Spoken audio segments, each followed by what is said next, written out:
Students, आज का ये वीडियो है एमसीक्यू प्रैक्टिस का, जिसमें हम लोग एक ही चैप्टर के वेरियस टाइप ऑफ क्वेश्चन का प्रैक्टिस करेंगे और एमसीक्यू एक एक करके आपके स्क्रीन पे आएंगे। आप ट्राई कर लिया जाए इसको। 200 gram water is heated from 40 degree Celsius to 60 degree Celsius. अच्छा भाई, 40 degree Celsius to 60 degree Celsius heating किए हैं। किसको भाई? तो 200 ग्राम वाटर है। 200 ग्राम क्या है भाई? तो ये वाटर है, इसको हम लोगों ने हीटिंग किया। ठीक है, ignoring the slight expansion of water. अच्छा, वाटर तो एक्सपैंड भी करता है, बट ये स्लाइड एक्सपेंशन, जो स्लाइड एक्सपेंशन है उसको हम लोग क्या करना है? नेग्लेक्ट करना है। क्वेश्चन कह रहा है the change in internal energy अब निकालना है। Ignoring the slight expansion of water, the change in internal energy is close to. अच्छा, चेंज इन इंटरनल एनर्जी निकालना है। चेंज इन इंटरनल एनर्जी ये रिक्वायर्ड है। एक्सपेंशन नहीं हो रहा, एक्सपेंशन नहीं हो रहा, तो फर्स्ट लॉ ये कहता है भाई, फर्स्ट लॉ कहता है कि हमारा energy received by the system is equal to change in internal energy plus work done. तो as per the question condition, क्योंकि एक्सपेंशन नहीं हो रहा है तो वर्क डन क्या है भाई? वर्क डन 0 है। इसलिए जो एनर्जी ये रिसीव करेगा वो पूरा का पूरा इंटरनल एनर्जी में इंक्रीमेंट कराएगा। ठीक है बात? जो एनर्जी रिसीव करेगा वो पूरा का पूरा इंटरनल एनर्जी में इंक्रीमेंट होगा। हमें निकालना क्या है? Internal energy. Change in internal energy ही निकालना है, यही हमें कैलकुलेट करने की ज़रूरत है। तो इसका मतलब कि डेल्टा यू तो वही होगा जो डेल्टा क्यू है। इट मीन्स कि इसको हीटिंग करने में जो एनर्जी ये रिसीव करेगा वो सारा का सारा इंटरनल एनर्जी में इंक्रीमेंट कर रहा है। तो कितना ये एनर्जी रिसीव करेगा भाई? कि इसका टेम्परेचर 40 से 60 डिग्री सेल्सियस हो जाए तो वो कितना एनर्जी रिसीव करेगा, तो हम लोग कैलकुलेट कर सकते हैं। डेल्टा क्यू तो होता है भाई M S delta T. M S specific heat of water, और टेम्परेचर जो भी हमने चेंज किया है। तो मास कितना था? 200 ग्राम था, 200 ग्राम था। ठीक है, और जूल में है, किलो जूल में है, इसलिए ऐसा ही में हम लोगों को काम करने की ज़रूरत है। तो ये 200 ग्राम जो है उसको हम लोग 1000 से डिवाइड करके क्या कर दिया? केजी में कन्वर्ट कर दिया। चलो ठीक है भाई। स्पेसिफिक हीट ऑफ वाटर क्या होता है? तो स्पेसिफिक हीट ऑफ वाटर दे दिया हुआ है, given specific heat of water is 4184। तो 4184 जूल पर केजी पर केल्विन। ठीक है, तो ये SI में वैल्यू रख दिया। और डेल्टा टी कितना है भाई? तो 40 to 60 degree Celsius means delta T is 20 degree Celsius. Delta T तो हमारा 20 डिग्री सेल्सियस है। तो बस ये वैल्यू कैलकुलेट कर देने हैं। 2 0 तो यहाँ पे बेकार हो जाएगा, 1 0 यहाँ से भी बेकार हो जाएगा, इसलिए ये 2 2 4 हो जाएगा। 4 बस 4 मल्टीप्लाइड बाई दिस, तो 16 समथिंग, दैट इज ये हो जाएगा 17,000 के आसपास। 16 something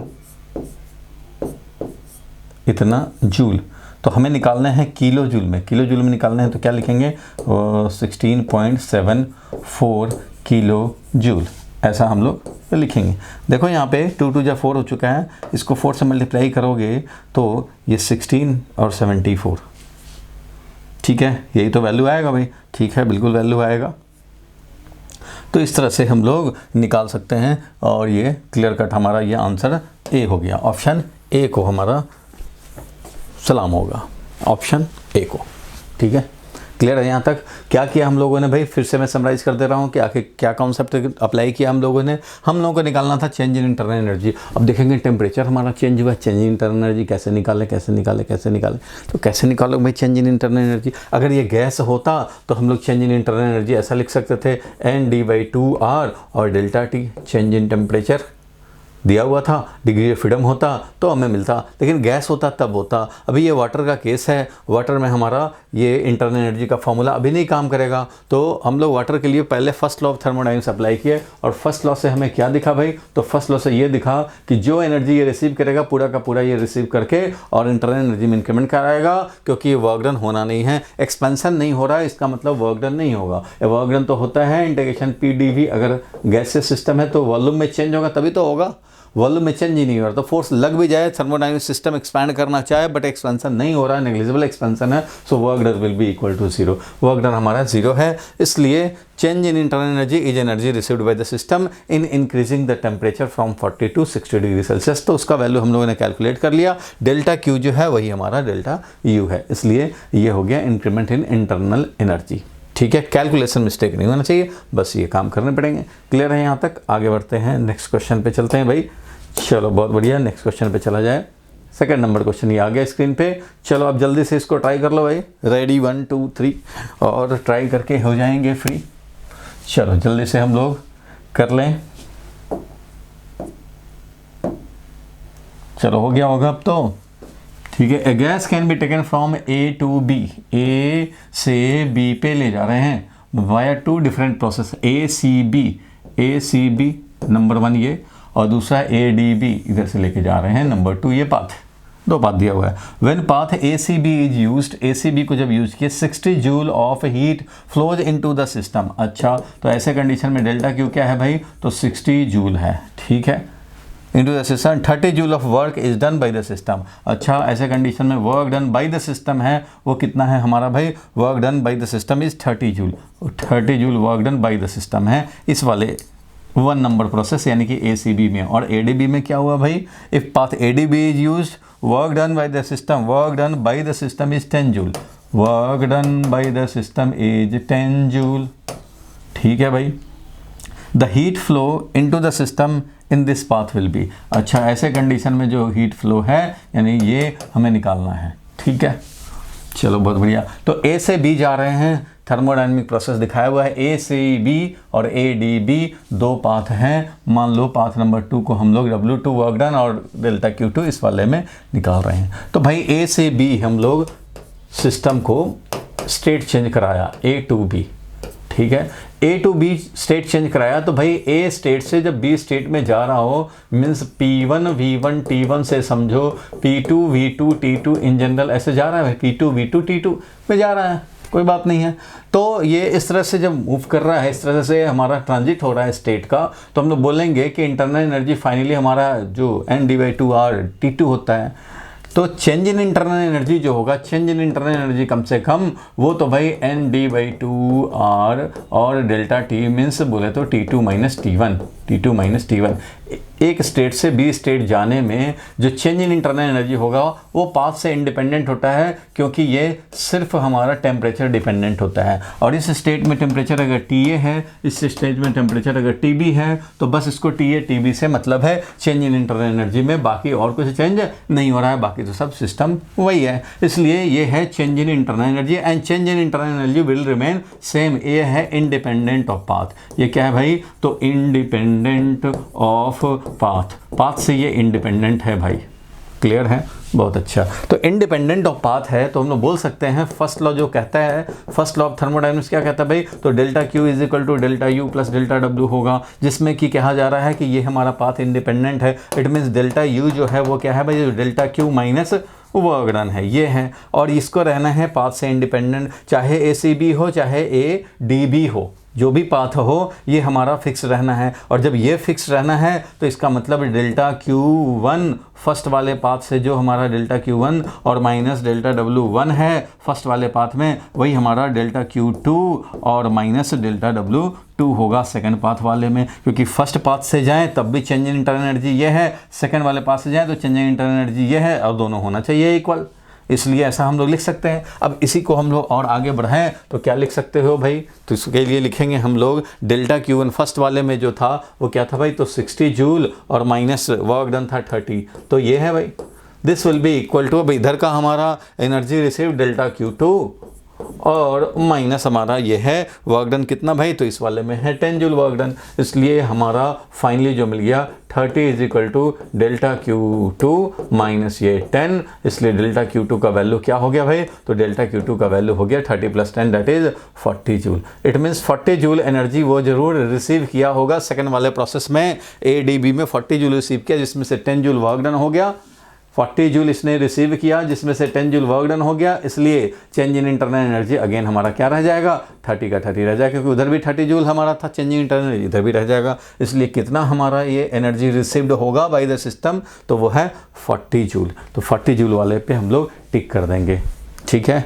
change in internal energy is path independent, so path independent है तो इधर से जाओ चाहे इधर से जाओ। और चेंज इन इंटरनल एनर्जी क्या होता है, तो delta Q minus delta W होता है। यहाँ delta Q minus delta W shortcut में करने हो तो जैसे ही आया डायग्राम, अच्छा इंटरनल एनर्जी तो सेम ही रहेगा, और इंटरनल एनर्जी में जो चेंज होता है वो तो होता है delta Q minus delta W। तो इधर से 30 हुआ तो इधर से भी तो 30 होना चाहिए चेंज इन इंटरनल एनर्जी। अरे भाई तो ये हमारा 10 है तो इसका मतलब ये 40 रहेगा, तभी तो 30 का होगा चेंज इन इंटरनल एनर्जी, क्योंकि इसमें से इसको सब्ट्रैक्ट करना पड़ेगा, डेल्टा Q2 में से डेल्टा W सब्ट्रैक्ट करना पड़ेगा। चेंज इन इंटरनल एनर्जी होता है delta Q minus delta W, उसके अकॉर्डिंगली काम करेंगे। इधर का डिफरेंस और इधर का डिफरेंस, इसलिए 30 डिफरेंस, तो इधर भी 30 डिफरेंस, और उसके लिए होना चाहिए 40। So answer will be 40 joule. Clear है यहाँ तक?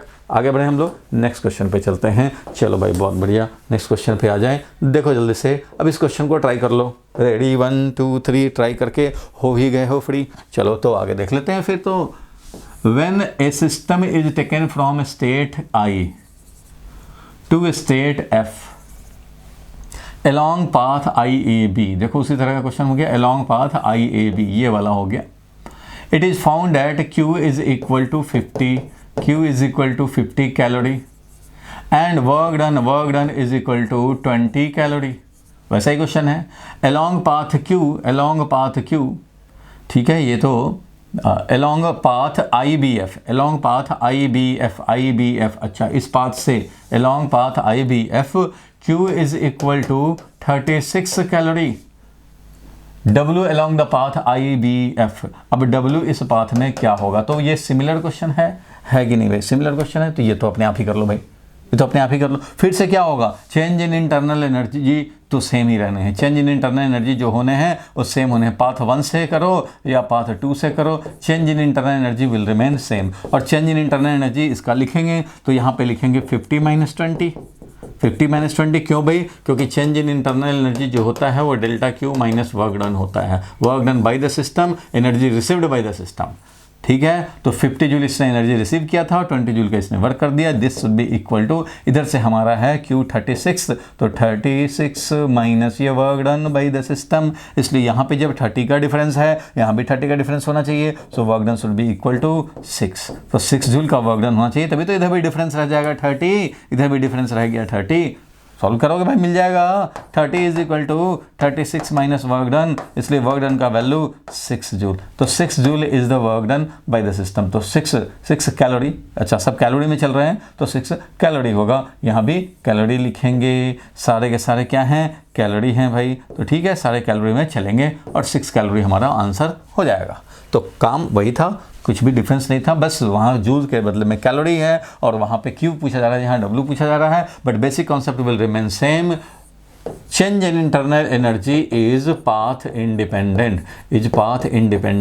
ये सिर्फ स्टेट डिपेंडेंट होता है और वो भी सिर्फ टेम्परेचर पे डिपेंडेंट होता है। टेम्परेचर पे डिपेंडेंट होता है किसी भी सिस्टम का, थर्मोडायनेमिक सिस्टम का इंटरनल एनर्जी टेम्परेचर पे डिपेंडेंट होता है। ये तो इंटरनल एनर्जी होता ही है ND/2RT। तो यहाँ पे एक ही गैस है भाई, उसका D थोड़ी ना चेंज हो रहा है, वो तो वही है। डायटोमिक है तो डायटोमिक है, नंबर ऑफ मोल भी सेम है। चलो ये सब तो स्टेट सिर्फ चेंज हुआ है, पाथ डिफरेंट है, इसलिए delta U will be same और डेल्टा U होता है delta Q minus work done. तो ये दोनों इक्वेट किया, काम हो गया। क्लियर है यहाँ तक? कोई परेशानी नहीं? चलो आगे बढ़ते हैं, नेक्स्ट क्वेश्चन पे चलते हैं। चलो मेरे नन्हे मुन्नो, चलो जल्दी से इसको सॉल्व करो। चलो रेडी 1 2 3, और कॉन्सेप्ट तुम्हारे पास है तो ये जल्दी से सॉल्व करके हो जाओगे फ्री। चलो कर लिया होगा, पॉज लगाया 2 मिनट का, पॉज लगा करके मेहनत करना सीखो भाई। बिना हार्ड वर्क के कुछ भी नहीं मिलता, काम नहीं चलेगा। हार्ड वर्क तो करना ही है, साथ साथ चल रहे हैं। टाइम सेव करने के चक्कर में आप सोचोगे कि अच्छा जल्दी से वीडियो खत्म करें, जल्दी से वीडियो खत्म करें, तो वीडियो तो खत्म हो जाएंगे, तुम भी खत्म हो जाओगे, फिर गड़बड़ हो जाएगा। इसलिए पेन कॉपी ले करके और खोपड़ी ले करके तैयार रहना है और ज़रूर सॉल्व करना है। इन an adiabatic process the density of diatomic gas becomes 32 times that of the initial value. The density change हो गया, डायटोमिक गैस का डेंसिटी जो हो गया है वो becomes 32 times the initial value, 32 times पहले वाला डेंसिटी। चलो ठीक है, कैसे कब हुआ भाई? तो ये एक एडियाबैटिक प्रोसेस हुआ है। एडियाबैटिक प्रोसेस होने से ये ऐसा हो गया, डेंसिटी में चेंज। ठीक है भाई, डेंसिटी में चेंज हो गया, कोई बात नहीं है। एडियाबैटिक प्रोसेस हुआ और ये डेंसिटी में चेंज हो गया। The final pressure of the gas is found to be n times the initial pressure। अच्छा, फाइनल प्रेशर भी जो हो गया वो n टाइम्स इनिशियल प्रेशर है। Then the value of n is, value of n निकालने हैं, n का वैल्यू कैलकुलेट करने हैं। क्वेश्चन क्लियर हुआ? एडियाबैटिक प्रोसेस हुआ जिससे डेंसिटी चेंज हो गया और प्रेशर n टाइम्स हो गया है। Density of the diatomic gas becomes 32 times the initial value, तो final pressure of the gas is found to be n times. तो उस कंडीशन में हमें निकालना है वैल्यू ऑफ n, कितना टाइम्स हो गया प्रेशर। डेंसिटी का रिलेशन होता है वॉल्यूम से, तो अगर डेंसिटी 32 टाइम्स हो गया है तो वॉल्यूम इसका मतलब क्या हो गया? देखो भाई मास तो हमारा वही का, सिस्टम तो चेंज नहीं हो रहा, सिस्टम का मास वही का वही है। डेंसिटी होता है mass divided by volume, mass is not going to change, volume is going to change. So density 32 times हो गया, इसका मतलब वॉल्यूम हमारा 32 टाइम्स कम हो गया है। इट मीन्स वॉल्यूम हमारा ये हो गया है। जब वॉल्यूम हमारा 32 टाइम्स रिड्यूस होगा तभी तो हमारा डेंसिटी 32 टाइम्स इंक्रीज होगा। डी डैश का वैल्यू 32 टाइम्स डी होने का मतलब ही है कि वी डैश हमारा वी अपॉन 32 टाइम्स हो गया है। वॉल्यूम हमारा डिक्रीज होगा 32 टाइम्स तो ही डेंसिटी इंक्रीज होगा, क्योंकि mass is not going to change. So हम लोग ऐसा बोल सकते हैं वॉल्यूम का ये है रिलेशन। प्रेशर का रिलेशन पूछा जा रहा है, एडियाबेटिक प्रोसेस हुआ है, ठीक है भाई। तो एडियाबेटिक प्रोसेस के लिए हम लोग जानते हैं प्रेशर और वॉल्यूम में रिलेशन। प्रेशर का पूछ रहा है, वॉल्यूम हमें पता लग चुका है, डेंसिटी में वॉल्यूम छुपा हुआ था, हमने निकाल के रख लिया। चलो P V to the power gamma is equal to होता है कांस्टेंट। ये तो पता है भाई प्रेशर वॉल्यूम में रिलेशन ड्यूरिंग एडियाबेटिक प्रोसेस, क्योंकि ये कैसा प्रोसेस है? एडियाबेटिक प्रोसेस है भाई, एडियाबेटिक प्रोसेस है। तो ठीक है, तो हम लोग ऐसा लिख सकते हैं पी पहले वाला, वी पहले वाला, gamma is equal to P dash और वी डैश का power gamma is equal to same होना चाहिए भाई। P1 V1 का power gamma equal to P2 V2 का पावर गामा है। समझो 2 के बदले में डैश यूज कर रहे हैं, कोई परेशानी नहीं। चलो ठीक है भाई, तो यहाँ पे अब हो गया PV to the power gamma is equal to P हो गया है n times P according to the question, n times P हो गया है, और वॉल्यूम हो गया है V अपॉन 32, तो V अपॉन 32 ऐसा लिखेंगे अपॉन गामा। क्लियर है भाई यहाँ तक? बिल्कुल ठीक है। तो ये P तो कैंसिल हो जाएगा और यहाँ से हमें n का वैल्यू चाहिए था, तो n का वैल्यू हो गया V का power gamma divided by V upon 32, V upon 32 का पावर गामा। n इसको इधर ले आए तो ये 32, ये हो गया V अपॉन 32, तो 32 और V का पावर गामा था इधर हमारा, तो V अपॉन 32, ठीक है। n का वैल्यू हो गया V का पावर गामा, V का पावर स्क्वायर नहीं है भाई, गामा है।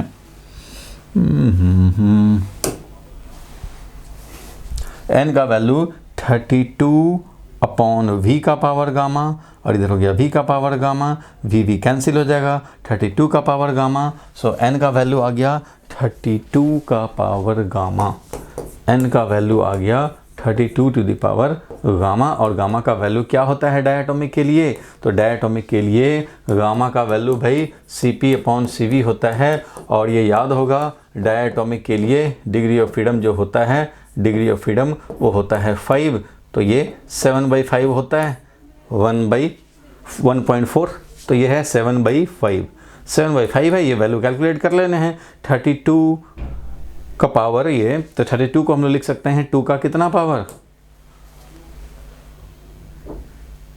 कितना पावर, 2 टू द पावर 7 लिख सकते हैं क्या? तो ये हो जाएगा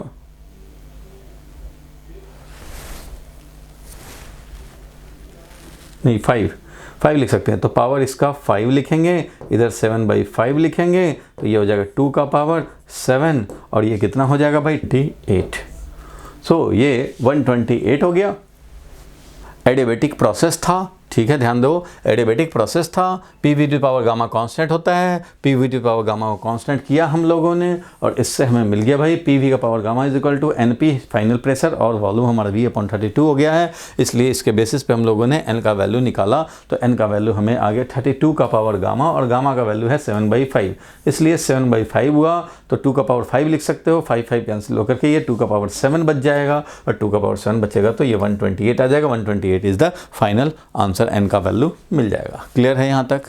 बहुत आराम से समझ गए। चलो आगे बढ़ते हैं, नेक्स्ट क्वेश्चन पे चलते हैं भाई। चलो नेक्स्ट क्वेश्चन देखो, जल्दी से इसको सॉल्व करो।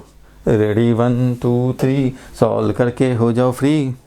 जल्दी जल्दी सॉल्व करो भाई, जल्दी जल्दी सॉल्व करो। चलो, match the following thermodynamic process taking place in a system with correct condition.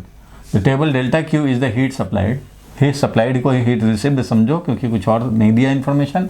तो डेल्टा डब्ल्यू is the work done, work done मतलब work done by the system, physics में हम लोग work done by the system ही समझते हैं। Delta u change in internal energy of the system. ठीक है भाई, सारा कन्वेंशन वैसे ही है। तो एडियाबैटिक प्रोसेस कंडीशन मैच कराने हैं कंडीशन। ठीक है, तो बताओ भाई एडियाबैटिक प्रोसेस में कौन सा कंडीशन सेटिस्फाइड रहेगा?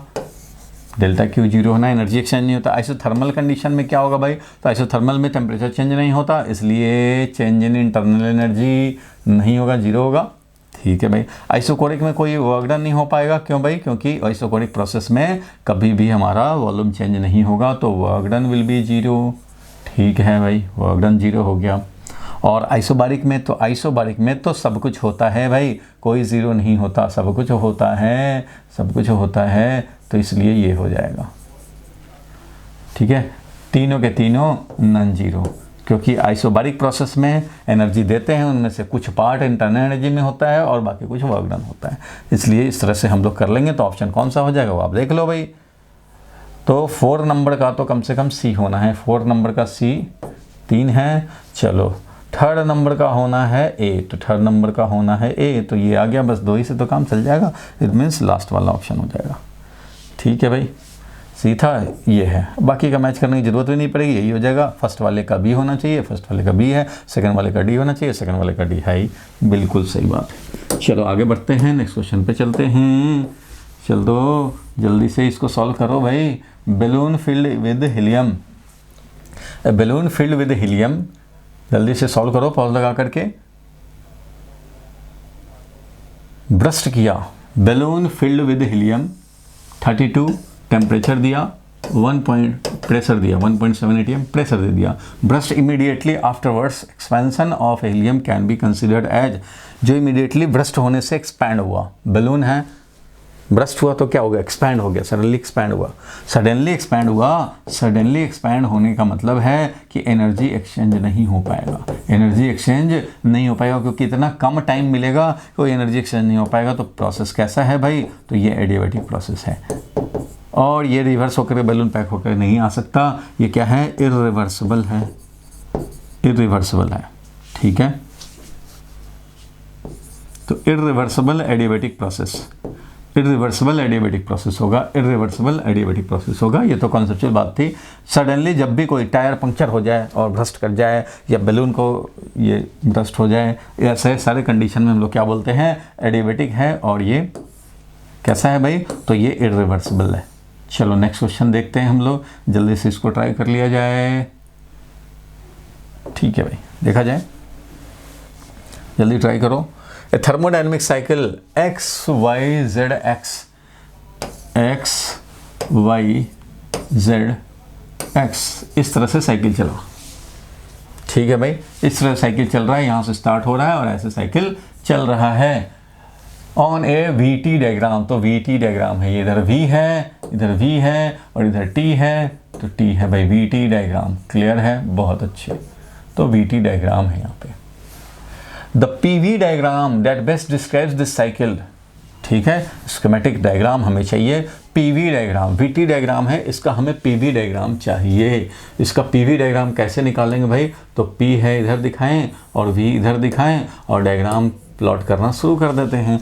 चलो भाई ट्राई तो कर लो, कम से कम खुद से कम ट्राई तो करना ही चाहिए। चलो देखा जाए, पहले हम लोग x से y जो दिख रहा है यहाँ पे, x से y कैसा प्रोसेस दिख रहा है भाई? x से y डायरेक्ट गया ऐसे, x टू y डायरेक्ट ऐसे जा रहा है। इट मीन्स ये तो ऐसा है, y इक्वल टू mx जैसा है, proportional, v is proportional to t वाला है। x से y जो जा रहा है, x से y प्रोसेस में क्या है? v is proportional to t, v is proportional to t। इसका क्या कंक्लूजन निकालेंगे? तो भाई PV इक्वल टू nRT तो सबके लिए है भाई।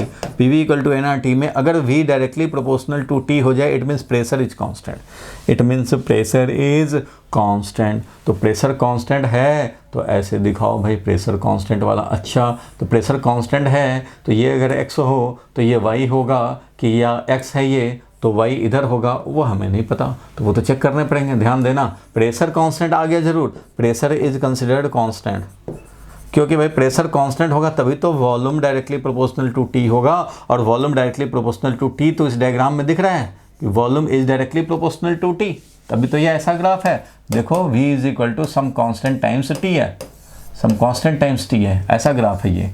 तो ऐसे कंडीशन में हम लोग बोल सकते हैं कि प्रेशर इज अ कांस्टेंट, और जब प्रेशर कांस्टेंट है तो प्रेशर कांस्टेंट एक्स से वाई इधर जाने का भी हो सकता है, वॉल्यूम इंक्रीज हो, या इधर भी हो सकता है, दोनों ही आइसोबारिक हो सकते हैं। तो हुआ कौन सा है, इधर जाए, क्या करें एक्स से वाई के लिए, वाई किधर रखें, एक्स तो यहाँ रख दिया, वाई इधर रखें कि इधर रखें। तो उसके लिए देखना पड़ेगा तुम्हें कि वॉल्यूम में क्या हुआ है, एक्स से वाई जाने पे वॉल्यूम में क्या हुआ भाई, इंक्रीमेंट हुआ है। देखो यहाँ पे कम वॉल्यूम था, यहाँ ज़्यादा वॉल्यूम हो गया, मीन्स एक्स टू वाई जाने पे वॉल्यूम में इंक्रीमेंट हुआ है। तो एक्स टू वाई जाने पे वॉल्यूम में इंक्रीमेंट होना चाहिए, तो यहाँ वॉल्यूम कम है, यहाँ वॉल्यूम ज़्यादा है, तो इसका मतलब यही हो सकता है। ये अगर होता तो वॉल्यूम में डिक्रीमेंट, यही चेक करते। अगर ये एरो ऐसे रहता है ना तो वॉल्यूम में डिक्रीमेंट हो रहा होता, तब हम लोग देखते। तो अभी इधर वाला नहीं लेना है, इधर वाला लेना है, ठीक है। तो वॉल्यूम का एक्सपेंशन हुआ है, इसलिए इधर वाला दिखाएंगे। तो इधर वाला मैं दिखा दे रहा हूँ, ये वाला हमें लेना है। एक्स टू वाई ये है भाई, एक्स से वाई हमारा ये हो गया, क्लियर है यहाँ तक। चलो एक्स टू वाई हो गया। अब वाई से जेड क्या है, वाई से जेड देख रहे हो, वाई से जेड जाने का जो प्रोसेस है इसमें क्या कांस्टेंट है, वॉल्यूम कांस्टेंट है। अच्छा, वाई से जेड जाने पे वॉल्यूम कांस्टेंट है, तो वॉल्यूम तो इधर है एक्सिस, वॉल्यूम कांस्टेंट तो इधर भी हो सकता है, इधर भी हो सकता है। किधर जाए भाई, किधर जाए। तो यहाँ पे देखो कि यहाँ पे वॉल्यूम जरूर कांस्टेंट है, बट टेम्परेचर का क्या हुआ है, डिक्रीमेंट हुआ है। वॉल्यूम कांस्टेंट, टेम्परेचर डिक्रीमेंट, इस वाले प्रोसेस के लिए देख रहे हैं वाई से जेड का। Volume constant, temperature decrement. तो वॉल्यूम कांस्टेंट हो और टेम्परेचर डिक्रीज हो तो इसका मतलब प्रेशर भी डिक्रीज होगा। पीवी इक्वल टू एनआरटी से मैं कह रहा हूँ, ये कौन सा प्रोसेस की अब बात कर रहे हैं भाई, तो ये वाई से जेड प्रोसेस की बात कर रहे हैं, वाई टू जेड प्रोसेस की बात कर रहे हैं।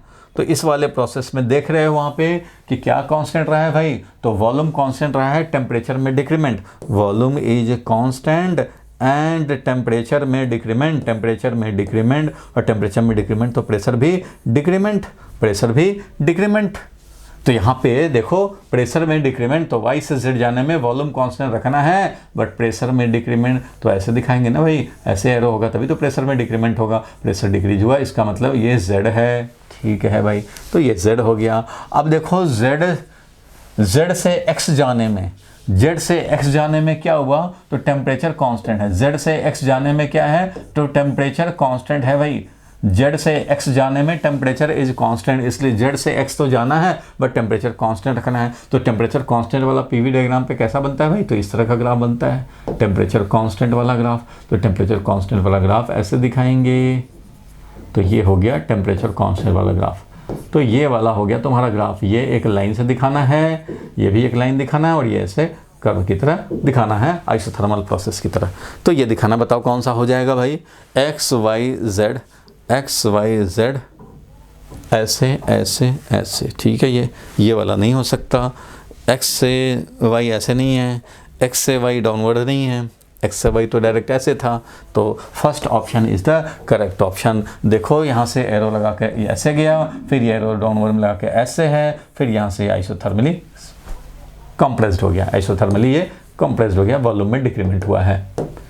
तो वही हुआ यहाँ पे भी, आइसोथर्मली आ गया भाई। हम लोग Z2X के लिए देखा तो वो आइसोथर्मल प्रोसेस था। Z2X क्या था भाई, तो आइसोथर्मल प्रोसेस था, तो आइसोथर्मली हमने कर दिया, Z2X आइसोथर्मल प्रोसेस हो गया। इस तरह से कन्वर्ट कर सकते हैं, एक एक प्रोसेस को हम लोग कन्वर्ट किए पीवी डायग्राम पे। पीवी डायग्राम में सिर्फ प्रेशर और वॉल्यूम ही दिखाई देगा, टेम्परेचर इसमें नहीं दिखाई देगा। और यहाँ पे था VT डायग्राम, वॉल्यूम और टेम्परेचर दिखाई दिया, प्रेशर नहीं दिखाई दिया। लेकिन जो भी यहाँ पे पैटर्न दिख रहा है उसके अकॉर्डिंगली ये वाला पकड़ो, PV इक्वल टू NRT ही तुम्हें गाइड करेगा कि कौन सा किसके रिलेशन में है, तो कौन सा कांस्टेंट है यहाँ पे। और उसी तरह से इसका हम लोगों ने देखा कौन सा प्रोसेस भाई, Y2Z वाला प्रोसेस देखा। और Z2X का प्रोसेस देखने की ज़रूरत ही नहीं पड़ी अलग से, वो तो डायरेक्ट दिख रहा था कि Z2X जो है, Z से X हमारा आइसोथर्मल प्रोसेस है और वॉल्यूम का डिक्रीमेंट है। यानी कि Z2X जो प्रोसेस है वो डायग्राम में देखने से लग रहा है क्या भाई, तो ये आइसोथर्मल प्रोसेस है, क्योंकि टेम्परेचर कांस्टेंट है, टेम्परेचर ही कांस्टेंट दिख रहा है। आइसोथर्मल प्रोसेस है and volume is decreasing, isothermal process है and volume is decreasing. Isothermal process और वॉल्यूम डिक्रीज करें तो PV इक्वल टू NRT से आइसोथर्मल प्रोसेस था और वॉल्यूम डिक्रीज कर रहा था। So temperature was constant, volume was decreasing, so pressure was increasing, pressure हमारा इंक्रीज करता। ठीक है, तो प्रेशर वहाँ इंक्रीज करता हुआ दिख भी रहा है। तो आइसोथर्मल प्रोसेस में हम लोग दिखा दिया Z से X तक का। ठीक है, क्लियर है यहाँ तक? आगे बढ़ते हैं, चलो नेक्स्ट क्वेश्चन पे देखा जाए। नेक्स्ट क्वेश्चन भी बड़ा इंपॉर्टेंट, जल्दी से इसको देख लिया जाए भाई।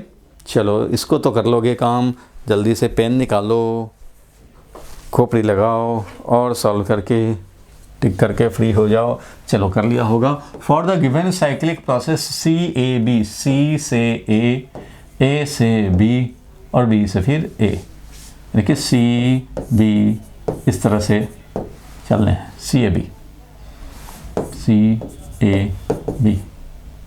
C as shown in the gas the work done is as shown for the gas the work done निकालना है। अच्छा, ये तो साइक्लिक प्रोसेस डायग्राम दिखा रहा है और डायरेक्ट यहाँ पे PV है और यहाँ पे V ही है, तो PV रिलेशन और साइक्लिक प्रोसेस, तो work done is the area enclose by the cycle, यही तो होता था, area enclose by the cycle. तो ये एरिया लिखना पड़ेगा। Work done in any cyclic process is equal to क्या होता था भाई, तो area under PV diagram, area under PV diagram होता था। तो बस हमें यही काम करना है, एरिया अंडर PV डायग्राम का ट्रायंगुलर दिख रहा है तो हाफ इनटू ट्रायंगल का हमें तो एरिया ही निकालने हैं, एरिया ऑफ द ट्रायंगल, जो ट्रायंगल है साइकिल का वही निकालने हैं। तो ये वाला वैल्यू कितना है भाई, तो ये वाला 1 पे है, 1 दिख रहा है, और ये वाला यहाँ पे 5 है। इट मीन्स ये वाला वैल्यू कितना हो गया भाई, 4 हो गया, और ये वाला वैल्यू कितना हो गया भाई, तो यहाँ पे ये 6 दिख रहा है और ये 1 दिख रहा है, इसलिए ये 6 - 1 क्या हो गया, 5 हो गया। 6 - 1 इज इक्वल टू 5 है ये। तो क्या लिखेंगे, तो हाफ इंटू बेस, बेस कितना है 4, और इंटू हाइट, हाइट कितना है 5, तो ये क्या मिल जाएगा, तो 10 जूल मिल जाएगा। तो 10 joule will be the answer, 10 joule हो जाएगा आंसर। और ये क्योंकि क्लॉकवाइज साइकिलिंग हुआ है, ध्यान देना साइन का भी, क्लॉकवाइज साइकिलिंग होता है तो area of the cycle is taken positive, positive है, पॉजिटिव होना चाहिए।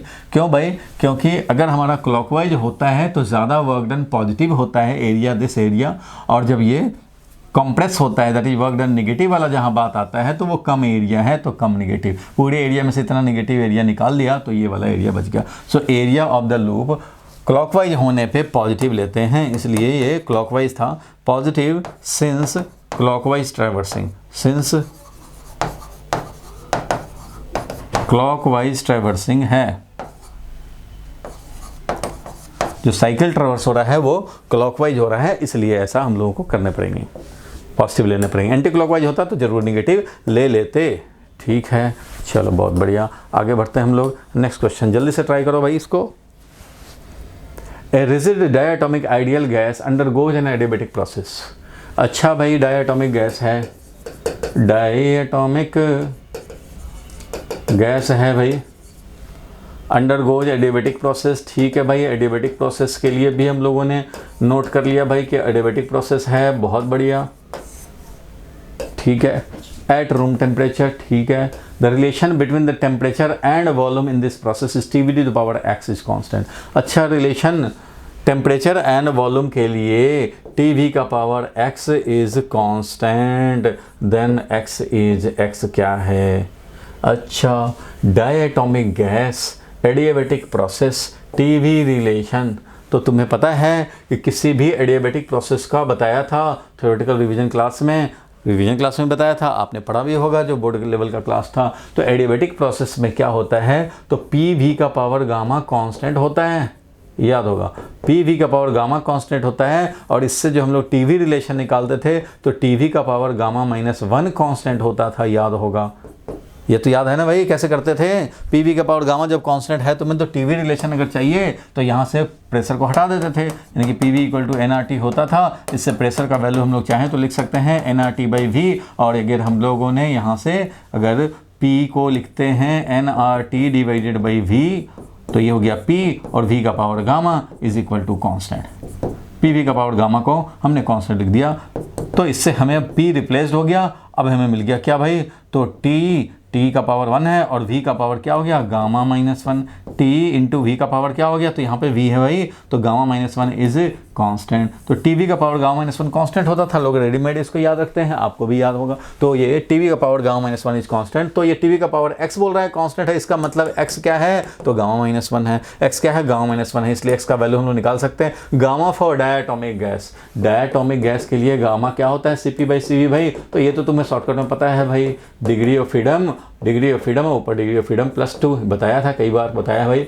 तो इसलिए ये क्या हो जाएगा, डायटोमिक गैस के लिए 7/5 हो जाएगा। डायटोमिक गैस के लिए क्या होता है, 7/5 होता है, तो 7/5 -1 कर देंगे तो 7 - 5 यानी कि 2/5 हो जाएगा। 7/5 -1 इट मीन्स 7 - 5 यानी 2/5, तो 2/5 will be the correct option, 2/5 will be the correct option. Clear है यहाँ तक बात, बिल्कुल क्लियर है। अब गामा का वैल्यू ये मत पूछ देना भाई, गामा का वैल्यू ये degree of freedom +2 divided by degree of freedom, ये बताया है रेगुलर क्लास में भी और रिवीजन क्लास में भी, ठीक है। अब ये छोटी छोटी बातों को नहीं पूछना चाहिए इस समय।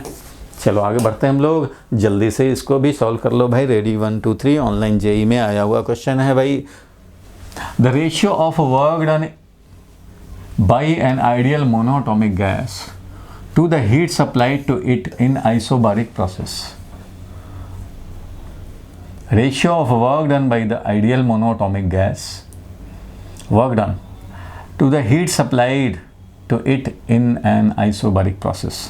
आइसोबारिक प्रोसेस में जो हीट सप्लाई करते हैं और जो वर्क डन लिखते हैं, तो आइसोबारिक प्रोसेस में देखो, अगर हम लोग फर्स्ट लॉ अप्लाई करें, ये तो हमेशा होता है भाई अप्लाई, तो हम लोग अगर इसको आइसोबारिक प्रोसेस के लिए अगर लिखें, आइसोबारिक प्रोसेस के लिए अगर इसको लिखा जाए तो क्या लिखा जाएगा भाई, तो आइसोबारिक प्रोसेस के लिए NCP∆T, अगर ∆T टेम्परेचर में राइज कराते हैं तो कांस्टेंट प्रेशर पे जब हम लोग आइसोबारिक प्रोसेस कर रहे हैं काम, तो इतना एनर्जी देने पड़ेंगे, जिसमें से याद होगा कि ΔU change in internal energy, भाई ये एनर्जी तुम्हें देने पड़े कांस्टेंट प्रेशर पे, ΔT टेम्परेचर में अगर चेंज कर रहे हो, कांस्टेंट प्रेशर पे रख करके अगर हम लोगों ने ΔT टेम्परेचर चेंज किया इसका, तो NCP∆T एनर्जी दिया, क्योंकि CP क्या होता है भाई, तो कांस्टेंट प्रेशर पे जो एनर्जी देना होता है per unit mole per unit change in temperature, तो इसलिए कितना एनर्जी दिया भाई, तो कितना एनर्जी दिया, तो NCP∆T एनर्जी दिया, जिसमें से ND/2R ΔT ये है चेंज इन इंटरनल एनर्जी, और बाकी होता है वर्क डन, बाकी होता है वर्क डन, ठीक है। और ये वर्क डन को तुम चाहो तो लिख सकते हो ये PV = nRT, ये P∆V या nR∆T हम लोग वर्क डन लिखते हैं आइसोबारिक प्रोसेस में। वर्क डन आइसोबारिक प्रोसेस में दो तरह से लिखा जाता है भाई, P∆V क्योंकि प्रेशर कांस्टेंट रहता है, प्रेशर कांस्टेंट होता है तो ये V1 से V2 चलेगा तो क्या मिलेगा, P तो कांस्टेंट तो बाहर आ गया, P∆V लिखते हैं या nR∆T लिखते हैं, तो nR∆T लिख देते थे, तभी तो ये कैंसिल होता था, याद होगा, तभी तो n∆T कैंसिल, और ये CP = और D/2R को बोलते हैं CV, तो CV + R मिलता था, याद होगा, n∆T is cancel, n∆T is cancel, n∆T is cancel. तो इसी से तो ये मेयर्स रिलेशन मिलता था, इसी से ये मिलता था भैया मेयर्स रिलेशन। क्लियर है यहाँ तक, मेयर्स रिलेशन इसी से मिलता था। तो अब देखो कि आइसोबारिक प्रोसेस में जो ये तुम दिए हो और ये वर्क डन का रेशियो पूछ रहा है, ये रेशियो क्या पूछ रहा है भाई, तो मोनोएटॉमिक गैस के लिए, मोनोएटॉमिक गैस के लिए the ratio of work done, ratio of work done यानी कि ΔW and heat supplied to it ΔQ, ये रेशियो पूछा जा रहा है। तो ये रेशियो क्या होगा, ये हमें निकालना होगा। तो बताओ भाई, मोनोएटॉमिक गैस के लिए अगर हम लोग बात करें, किसके लिए, मोनोएटॉमिक के लिए, अगर मोनोएटॉमिक के लिए बात कर रहे हैं तो यहाँ पे ये जो होगा वो होगा NCP, CP का वैल्यू होता है कितना भाई, तो मोनोएटॉमिक के लिए CV का तो वैल्यू होता है D/2R होता है ना भाई, D/2R, और CP का वैल्यू होता है D+2/2R। ये तो भाई सबके लिए वैलिड है, CV और CP का वैल्यू। तो मोनोएटॉमिक होगा तो क्या हो जाएगा भाई, तो मोनोएटॉमिक में हो जाएगा डिग्री ऑफ फ्रीडम होता है 3, यानी कि 3 + 2 5/2R, ये हो जाएगा 5/2R, और ये वाला हो जाएगा 3/2R, और ये तो है ही R, तो ये है 5/2r में से 3/2r चला गया इंटरनल एनर्जी में, बाकी बच गया कितना भाई, तो बाकी बच गया r। तो 5/2r और ये है r, यही तो वर्क डन है, इसी में आता है ये वर्क डन। और ये वाला आया ये बीच वाला काम, ये है वर्क डन। और ये वाला है तुम्हारा किसका, ये वाला है तुम्हारा चेंज इन इंटरनल एनर्जी यानी कि CV वाला, ये है वर्क डन वाला, ये है, और ये वाला है तुम्हारा एनर्जी गिवन। तो रेशियो निकालना है इसका और इसका, यहाँ r है, यहाँ पे 5/2r है। तो बस ये रेशियो हो गया is equal to, this ratio is equal to, उधर है r और इधर है हमारा 5/2r। यही तो है रेशियो, इसी में n डेल्टा टी से मल्टीप्लाई कर दो तो ये एनर्जी रिसीव्ड है, और ये वर्क डन है, n डेल्टा टी से मल्टीप्लाई कर दे तो ये वर्क डन है। क्लियर है यहाँ तक, कोई परेशानी तो नहीं है यहाँ तक। तो ये कितना हो गया भाई, r कैंसिल हो गया और ये क्या मिल गया, 2/5 मिल गया, काम खत्म हो गया, 2/5 आंसर हो जाएगा। फिर भी अगर कम समझ में आया हो तो मैं सीधा सा बात बोल रहा हूँ कि वर्क डन कितना होता है भाई, तो nr डेल्टा टी होता है, nr डेल्टा टी होता है, ठीक है, nr डेल्टा टी तो होता है वर्क डन। जब आइसोबारिक प्रोसेस हो रहा है तो वर्क डन ये है nr डेल्टा टी। और एनर्जी दिया कितना भाई, डेल्टा क्यू कितना है भाई, तो ये है NCP डेल्टा टी। और CP कितना होता है वो तो तुम्हें पता है, NCP का वैल्यू, तो CP का वैल्यू अगर हम लोग मोनोटॉमिक की बात करें तो ये होता है degree of freedom +2 divided by degree of freedom, इतना इंटू r, यही तो होता है CP का वैल्यू। CP का वैल्यू तो होता है भाई degree of freedom +2 divided by 2r, divided by 2r, ये होता है डिग्री ऑफ फ्रीडम के टर्म में, तो ये होता है। तो बस ये कितना हो गया भाई, तो यहां देख रहे हो कि ये हो गया तुम्हारा n और ये 5/2r, ये हो गया 5/2r और डेल्टा टी तो रहेगा NCP डेल्टा टी, तो ये तो डेल्टा टी रहना ही है। बस ये हमारा energy received by the system है और ये वर्क डन है, सबको पता है। आइसोबारिक प्रोसेस में यही होता है, आइसोबारिक प्रोसेस में यही होता है। सो रेशियो यहाँ से भी तुम डायरेक्टली चाहते तो निकाल सकते थे, रेशियो निकालते तो अपने आप n डेल्टा टी कैंसिल हो जाता। मैं तो यहाँ रेशियो दिखा रहा था, डायरेक्ट तुम्हें रेशियो से भी निकाल लेते। ये तो सीधा लिखोगे तो ये क्या मिल जाएगा, r डिवाइडेड बाई 5/2r, और r डिवाइडेड 5/2r करोगे 5/2 खाली रहेगा और r कैंसिल हो जाएगा। It means 2/5 is the required ratio. तो 2/5 हमारा रिक्वायर्ड रेशियो होगा। यहाँ पे मैं दिखाया कि ये जो एनर्जी दिया उसमें से कुछ एनर्जी इंटरनल एनर्जी में इंक्रीमेंट में चला गया, बाकी हमारा वर्क डन है। तो यही समझो कि यहाँ पे CP, CB और +R होता है, और ये इसमें n डेल्टा टी से मल्टीप्लाई करो तो एनर्जी रिसीव्ड हो जाएगा, CP minus CV is equal to R। अब इसमें n डेल्टा टी से मल्टीप्लाई कर दें तो NCP delta T minus NCV delta T is equal to NR delta T. तो ये जो हुआ यही तो हमारा डेल्टा Q है, और ये जो है यही हमारा डेल्टा U है, इज इक्वल टू यही वर्क डन है। यानी कि delta Q is equal to delta W plus work done. यही तो होता है first law of thermodynamics, first law यही तो है बस। सो रिक्वायर्ड रेशियो आ चुका है, रिक्वायर्ड रेशियो आ चुका है और हम लोग काम कर चुके हैं, ठीक है, क्लियर है। तो हमारा 2/5 आ गया। आगे बढ़ते हैं, नेक्स्ट क्वेश्चन पे चलते हैं, जल्दी से देखा जाए। चलो भाई ये क्वेश्चन जल्दी से पकड़ लो और इसको सॉल्व करो। रेडी, 1 पॉज लगाया, 2 पेन निकाला, 3 कॉपी पे लिखा, 4 ऑप्शन आ गया। चलो अब देखते हैं क्वेश्चन को समझा जाए। An ideal monoatomic gas with pressure P, monoatomic gas with pressure P, volume V and temperature T। अच्छा ठीक है, कैसा गैस भाई, मोनोएटॉमिक गैस है। तो हमने इसमें ले लिया है मोनोएटॉमिक गैस और PVT, ये है हमारा, ये मोनोएटॉमिक गैस है भाई, ये ध्यान रखना है, मोनोएटॉमिक गैस है। Is expanded isothermally to volume 2V। अच्छा इसको एक्सपेंड कर दिया कहाँ तक भाई, तो वॉल्यूम 2V तक। पहले हमारा V वॉल्यूम था यहाँ तक, अब बाद में कर दिया इसको 2V, ठीक है। आइसोथर्मली एक्सपेंड कर दिया to 2V, isothermal expansion V to 2V, ठीक है। And final pressure PI, final pressure जो है हमारा PI है, PI इनिशियल नहीं, PI है हमारा, मीन्स पी डैश समझ लें, ऐसे समझ लें, p dash is equal to p i बोल रहा है, पी आइसोथर्मल प्रोसेस के लिए। If the same gas is expanded adiabatically to volume 2b, अगर वही गैस को हम लोग v से जो 2b आइसोथर्मली किया, अगर एडिबेटिक एक्सपेंशन करते, ये कह रहा है सेम गैस एडिबेटिक एक्सपेंशन करते वही v से 2b करते, तो हमारा फाइनल जो प्रेशर बन रहा है, then final pressure is PA। PA हो गया final pressure after adiabatic process, PI हो गया final pressure after isothermal process, और ये PA है एडिबेटिक प्रोसेस में। Then the ratio PA upon PI, PA मतलब फाइनल प्रेशर एडिबेटिक के पास, एडिबेटिक के बाद, और फाइनल प्रेशर आइसोथर्मल के बाद का प्रेशर का रेशियो चाहिए, ये रेशियो चाहिए।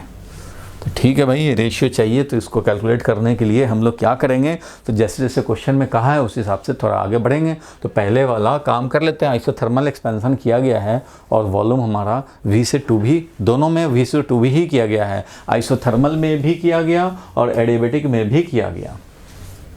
ठीक है, तो अब प्रेशर निकाल देने हैं भाई।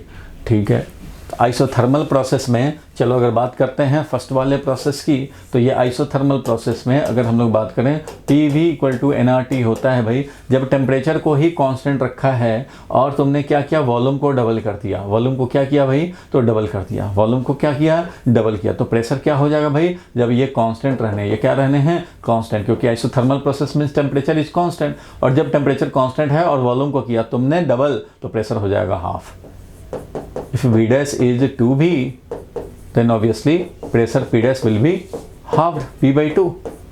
P by 2 होना पड़ेगा, डबल वॉल्यूम तो प्रेशर डिक्रीज होके हाफ, तभी तो प्रोडक्ट विल रिमेन सेम, क्योंकि आइसोथर्मल प्रोसेस है। इसलिए हम लोगों का जो आफ्टर आइसोथर्मल प्रोसेस जो आया फाइनली प्रेशर, वो आया इनिशियल प्रेशर डिवाइडेड बाई 2।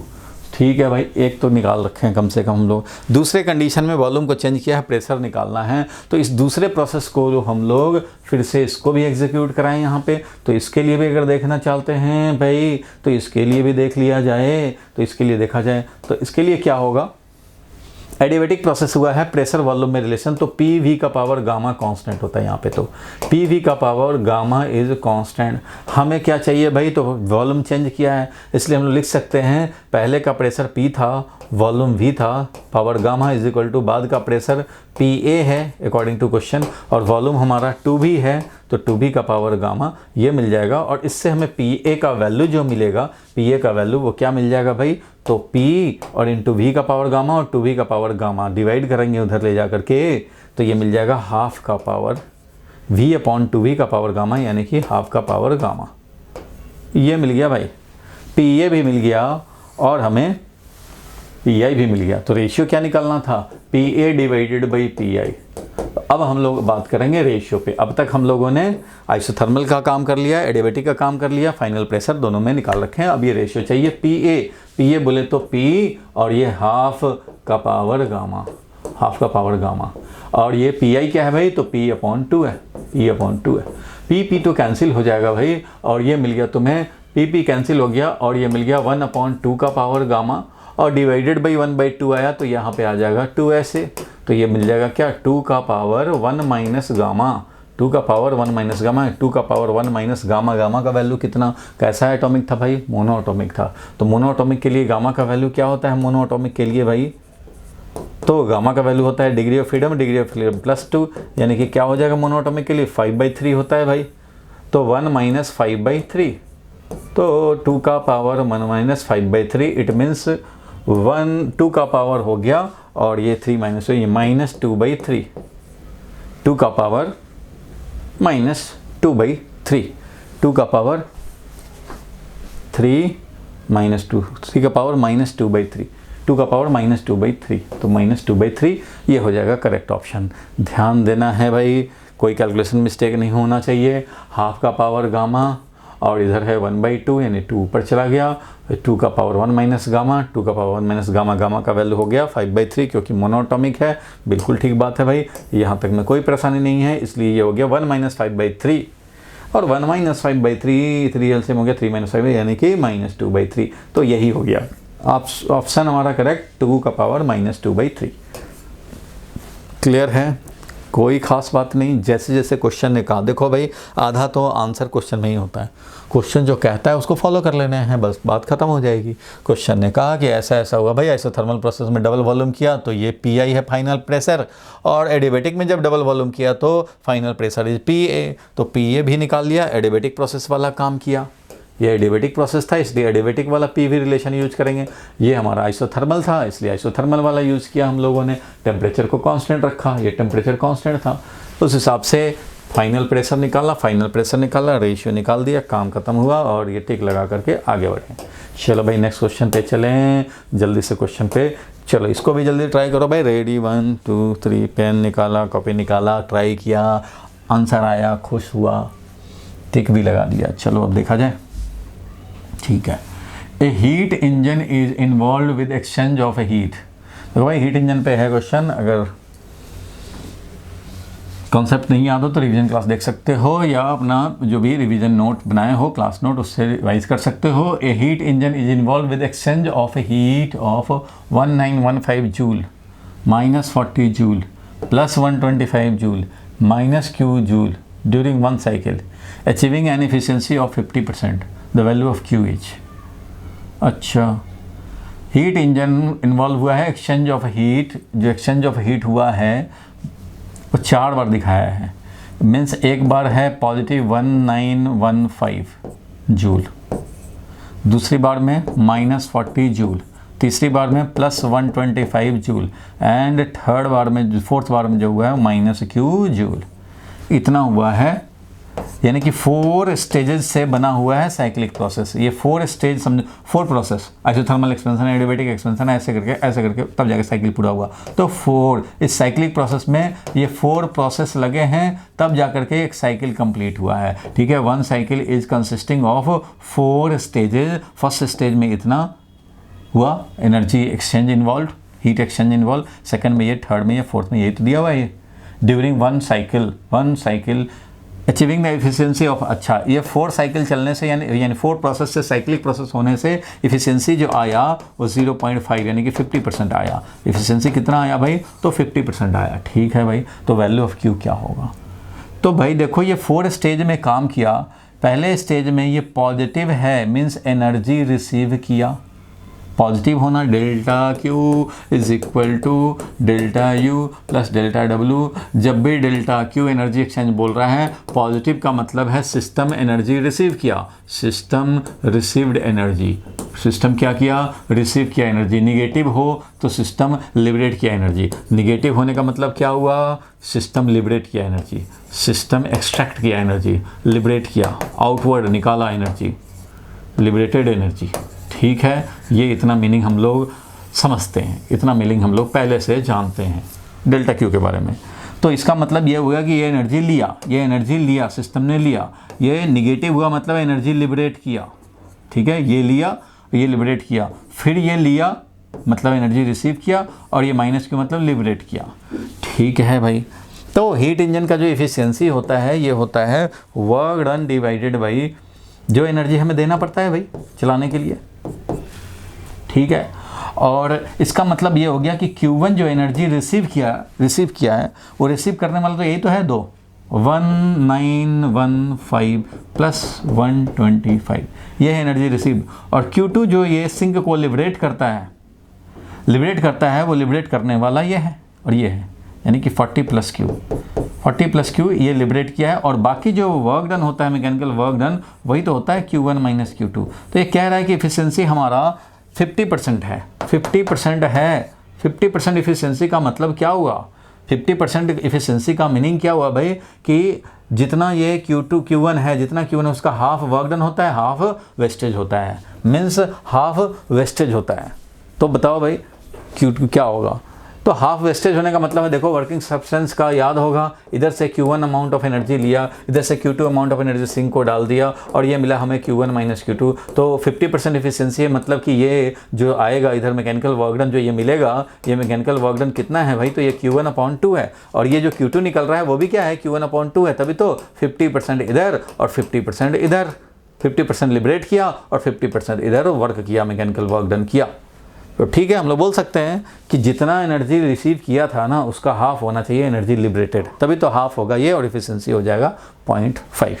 ठीक है, इट मीन्स 40 प्लस क्यू जो एनर्जी लिबरेटेड है Q2 should be equal to Q1/2, वही मैं लिख रहा हूँ। तो Q2 ये है और Q1 है 1915 और 125, तो कितना हो जाएगा, ये हो जाएगा 2040 डिवाइडेड बाई 2040, हाँ बिल्कुल ये ठीक है। तो इसका हाफ होना है, तो इसका हाफ करेंगे भाई, तो ये कितना हो गया 1020। 40 प्लस Q इज 1020, इसलिए Q इज इक्वल टू कितना हो गया भाई, तो हो गया 980 जूल। तो 980 जूल इसका मतलब ये Q है, ये Q का वैल्यू है 980 जूल। तो Q का वैल्यू हो गया 980 जूल, तभी तो ये 980 जूल और ये 40 मिल करके हो जाएगा हमारा 1020, जो कि half of the total energy received है। तो बिल्कुल ठीक है, क्लियर है यहाँ तक। हीट इंजन का इफिशिएंसी होता है जितना एनर्जी लेगा उसमें से कितना वर्क डन किया। 50% इफिशिएंसी क्वेश्चन कह रहा है, इसका मतलब बाकी 50% कहाँ गए, तो ये वेस्टेज हो गया, ये कहाँ चला गया, सिंक को चला गया। इधर सिंक होता है T2 टेम्परेचर पे, याद होगा, इधर हमारा सोर्स होता है T1 टेम्परेचर पे, यहाँ से Q1 अमाउंट ऑफ एनर्जी लेता है each cycle, Q2 amount liberate कर देता है ईच साइकिल, और बाकी जो हमारा है यही मैकेनिकल वर्क डन है। और इफिशिएंसी में हमारा क्या होता है, यही work done divided by Q1 होता है। 50% है इसलिए ये 0.5 है, तो 0.5 इधर 0.5 उधर चला गया, और इस तरह से हम लोग Q का वैल्यू जो कैलकुलेट करना था निकाल लिए। क्लियर है यहाँ तक। 4 स्टेज में कभी एनर्जी लिया, कभी एनर्जी दिया, कभी लिया, कभी दिया, इसलिए जितना लिया वो है Q1, तो जो लेने वाला था 2 ही स्टेज में तो रिसीव किया है एनर्जी, तो वो हो गया Q1। इन दोनों का जो सम था वो है Q1, इन दोनों का जो सम था वो Q1, और इन दोनों का जो सम है वो Q2। क्लियर है, बहुत अच्छा। आगे बढ़ते हैं, नेक्स्ट क्वेश्चन पे चलते हैं। चलो भाई ये क्वेश्चन को जल्दी से ट्राई करो। रेडी 1 2 3 हो जाते हैं। अच्छा, कार्नोट इंजन देख के घबराना नहीं है भाई, कार्नोट इंजन देख के घबराने की ज़रूरत नहीं है। कार्नोट इंजन में भी वही सब फॉर्मूला है, इसमें भी 4 प्रोसेस होते हैं। हीट इंजन चलता है, कुछ प्रोसेस में एनर्जी लिबरेट होता है, किसी में एनर्जी एब्जॉर्ब करते हैं, कोई बात नहीं है। कार्नोट इंजन वैसे ही डील करना जैसे हीट इंजन डील करते हैं। कार्नोट इंजन है इफिशिएंसी ऑफ 1/6, तो इफिशिएंसी है इसका 1/6। ठीक है। When the temperature of the sink is reduced by 62 degrees, efficiency is doubled। अच्छा, तो भाई ये 1/6 था इसका इफिशियंसी, तो 1 - T2/T1 होता है इफिशियंसी। किसी भी हीट इंजन का हम लोग समझते हैं, कार्नोट इंजन का भी यही फॉर्मूला रहता है, ये था। तो कह रहा है ये 1/6 था, 1/6 था। याद है ना, ये T1 क्या है, सोर्स का टेम्परेचर है, और ये T2 क्या है भाई, तो ये सिंक का टेम्परेचर है, ये है सिंक, और इधर क्या है, सोर्स, और ये क्या है भाई, तो मैकेनिकल वर्क डन है, जो कि क्या होता था Q1 - Q2 होता था। इधर से Q1 एवरी साइकिल, इधर से Q2 लिबरेटेड टू सिंक। ठीक है, ये है, बहुत बढ़िया। तो कह रहा है भाई when the temperature of the sink is reduced by 62, तो टेम्परेचर T2 हमारा -62 कर दें, तो क्या कह रहा है, तो कह रहा है कि इफिशिएंसी हमारा क्या हो गया, इट्स इफिशिएंसी इज डबल्ड। तो जो इफिशिएंसी था उसका डबल कर दिया, यानी कि 2 टाइम्स 1/6 हो जाएगा इसका इफिशिएंसी, 2 टाइम्स 1/6 हो गया। ठीक है। Then the temperature of source and the sink are respectively, source T1 और T2 दोनों निकालने हैं। ठीक है, एक इक्वेशन ये मिला हुआ है, एक इक्वेशन ये मिला हुआ है, तो चलो भाई इससे हम लोग सॉल्व करके T1 और T2 निकाल सकते हैं या नहीं निकाल सकते, निकाल सकते हैं भाई। तो यहाँ से देखो कैसे निकालोगे भाई, तो यहाँ से हम लोग बात करें तो T2/T1 का वैल्यू क्या मिला, T2/T1 का वैल्यू मिलेगा 1 - 1/6 दैट इज 5/6, 1 - 1/6 दैट इज 5/6। इसलिए हम लोग बोल सकते हैं कि T2 is equal to 5/6 of T1, ऐसा लिख सकते हैं 5/6 ऑफ T1। तो यहाँ पे भी वही काम कर सकते हैं भाई, यहाँ पे भी काम कर सकते हैं हम लोग, T1 रिप्लेस करें या T2 रिप्लेस करें, कुछ को भी रिप्लेस कर सकते हो। अगर T1 के रिप्लेस करना चाहते हो भाई, तो T1 will be equal to 6/5 into T2। तो कोई बात नहीं है, एक तो हम लोगों ने निकाल रखा है और इसमें हम लोग यूज़ करें। चलो भाई इक्वेशन नंबर 2 से हम लोग आगे बढ़ाते हैं। तो इक्वेशन नंबर 2 को अगर आगे बढ़ाते हैं तो यहाँ पे हो गया 1/3, यानी कि T2 minus 62 divided by T1 is equal to 1 minus 1/3, that is 1 minus 1/3 means 2/3। ठीक है भाई, T1 का वैल्यू रख देंगे, तो T1 का वैल्यू रख दोगे 6/5 T2 रख दोगे ना भाई। अब इतना मुझे कैलकुलेशन करवाओगे, बहुत बेकार चीज़ हो जाएगा। तो फिर ये 6/5 इंटू T2 T1 के बदले में रख देंगे, और ये हो गया 2/3। अब क्या इससे भी हमें सॉल्व करवाओगे? T2 का वैल्यू क्रॉस मल्टीप्लिकेशन करो, T2 निकाल दो, और T2 जब निकल जाए तो T1 फिर हम लोग निकाल लेंगे, क्योंकि T1 तो भाई होता है 6/5 ऑफ T1 फिर 6/5 और T2। तो यहाँ से पहले सॉल्व करके निकालो, T2 निकाल लेंगे, मिल जाएगा भाई। T2 क्रॉस मल्टीप्लिकेशन कर देना, T2 मिल जाएगा और फिर T1 मिल जाएगा। काम कर देंगे, टिक लगा देंगे, अननेसेसरी टाइम वेस्टेज मत कराओ भाई। सिर्फ 2 इक्वेशन लिखने थे। पहले का efficiency T1 T2 source and sink temperature, बाद का इफिशियंसी डबल हो गया, पहले वाले के इफिशियंसी से देखो डबल हो गया, और सोर्स टेम्परेचर सिंक टेम्परेचर को हम लोगों ने रिड्यूस किया है 62 से। 6 टेम्परेचर होता है T2, तो सिंक टेम्परेचर को 62 से रिड्यूस किया, तो हमारा ये हो गया। बस ये 2 इक्वेशन लिखने, सॉल्व करने हैं और कुछ नहीं करने हैं। चलो भाई आगे बढ़ते हैं, हम लोग नेक्स्ट क्वेश्चन पे चलते हैं। चलो भाई जल्दी कर लो, हाँ इसको जल्दी से सॉल्व किया जाए, फटाफट सॉल्व करो भाई। रेडी 1 2 3 सॉल्व करके हो जाओ free. A system is taken from state A to state C, state A to state C by 2 path, अच्छा ADC एंड ABC, अच्छा ठीक है भाई। तो वैसा ही क्वेश्चन हो गया फर्स्ट वाला क्वेश्चन की तरह। The internal energy at A is UA 10 joule, अच्छा A पे इंटरनल एनर्जी है वो है 10 जूल, A पे इंटरनल एनर्जी है 10 जूल, ठीक है। Along the path ADC the amount of absorbed delta Q, observed energy जो है डेल्टा Q प्लस 50 है, and work obtained is 20, whereas along path ABC the heat absorbed is 36, the amount of work done along the path is, अच्छा भाई तो ये energy यहाँ पे दे दिया गया है, क्वेश्चन को थोड़ा सा और घुमाया गया। यहाँ एनर्जी दे दिया भैया, यहाँ एनर्जी दो चाहे मत दो, हमारा जो इंटरनल एनर्जी सी पे होगा, इंटरनल एनर्जी ए पे होगा, जो चेंज इन इंटरनल एनर्जी होगा वो तो भाई ND/2R और T2 माइनस T1 यानी कि TC माइनस TA होगा। तो वो तो सिर्फ टेम्परेचर पे डिपेंड करता है, इन स्टेट पे डिपेंड करता है, इंडिपेंडेंट ऑफ पाथ, याद होगा। ये तो भाई थर्मोडायनेमिक प्रोसेस में internal energy is independent of path. Internal energy को सिर्फ टेम्परेचर से डिपेंडेंट होता है भाई, टेम्परेचर डिपेंडेंट होता है, इसलिए चेंज इन इंटरनल एनर्जी इस पाथ से जाओ उस पाथ से जाओ सेम ही होगा। और चेंज इन इंटरनल एनर्जी क्या होता है भाई? तो फर्स्ट लॉ से delta Q minus work done होता है, क्योंकि डेल्टा Q होता ही है change in internal energy plus work done, इसलिए इंटरनल एनर्जी में चेंज क्या मिला भाई? तो ये मिला।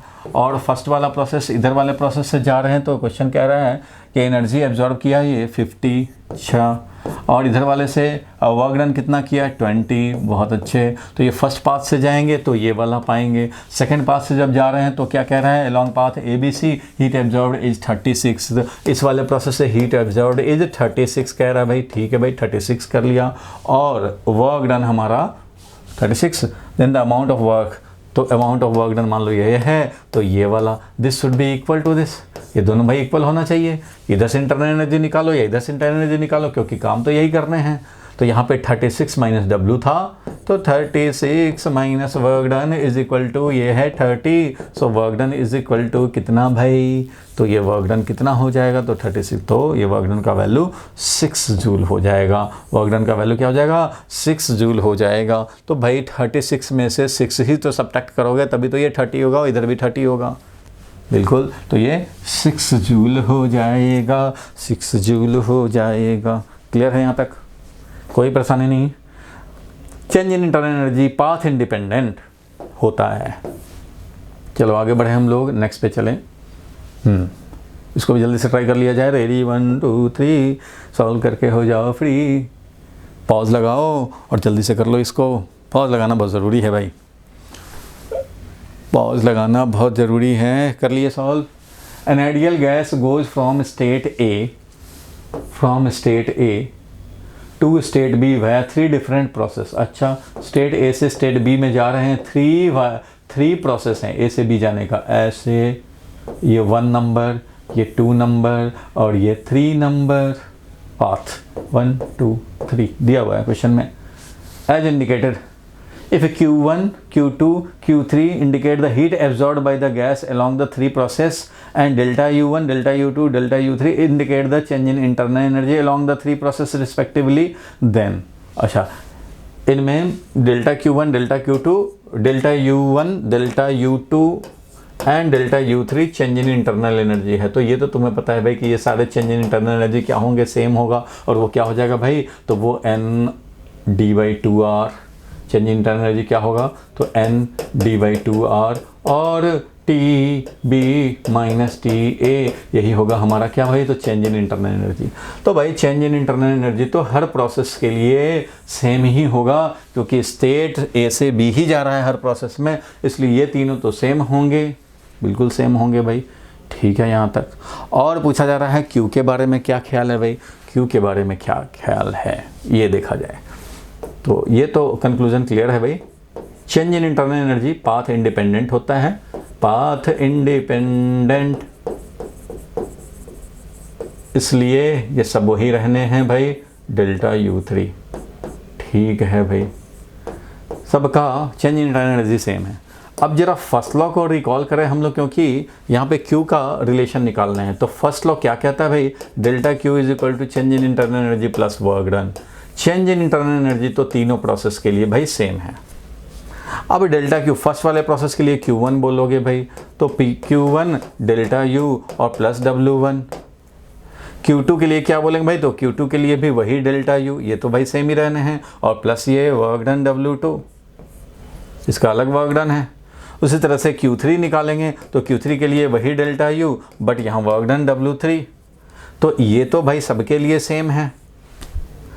इसलिए अब देखने हैं कि ये जिसका ज़्यादा उसका ये भी ज़्यादा, जिसके लिए वर्क डन ज़्यादा होगा उसका Q भी ज़्यादा होगा। क्योंकि मान लो ये वैल्यू 5 है, तो 5 में 10 ऐड कर रहे हो, कभी 5 में 20 ऐड कर रहे हो, कभी 5 में 30 ऐड कर रहे हो, तो भाई जो ज़्यादा ऐड करोगे उतना ही ज़्यादा वैल्यू होगा। सो हम लोग बोल सकते हैं कि Q1, Q2, Q3 में रिलेशन वही होगा जो W1, W2 और W3 में रिलेशन है। जो ज़्यादा होगा उसका ज़्यादा Q हो जाएगा, क्योंकि इसमें तो ये जो सम करने हैं वर्क डन में वो तो सब में सेम ही करने हैं।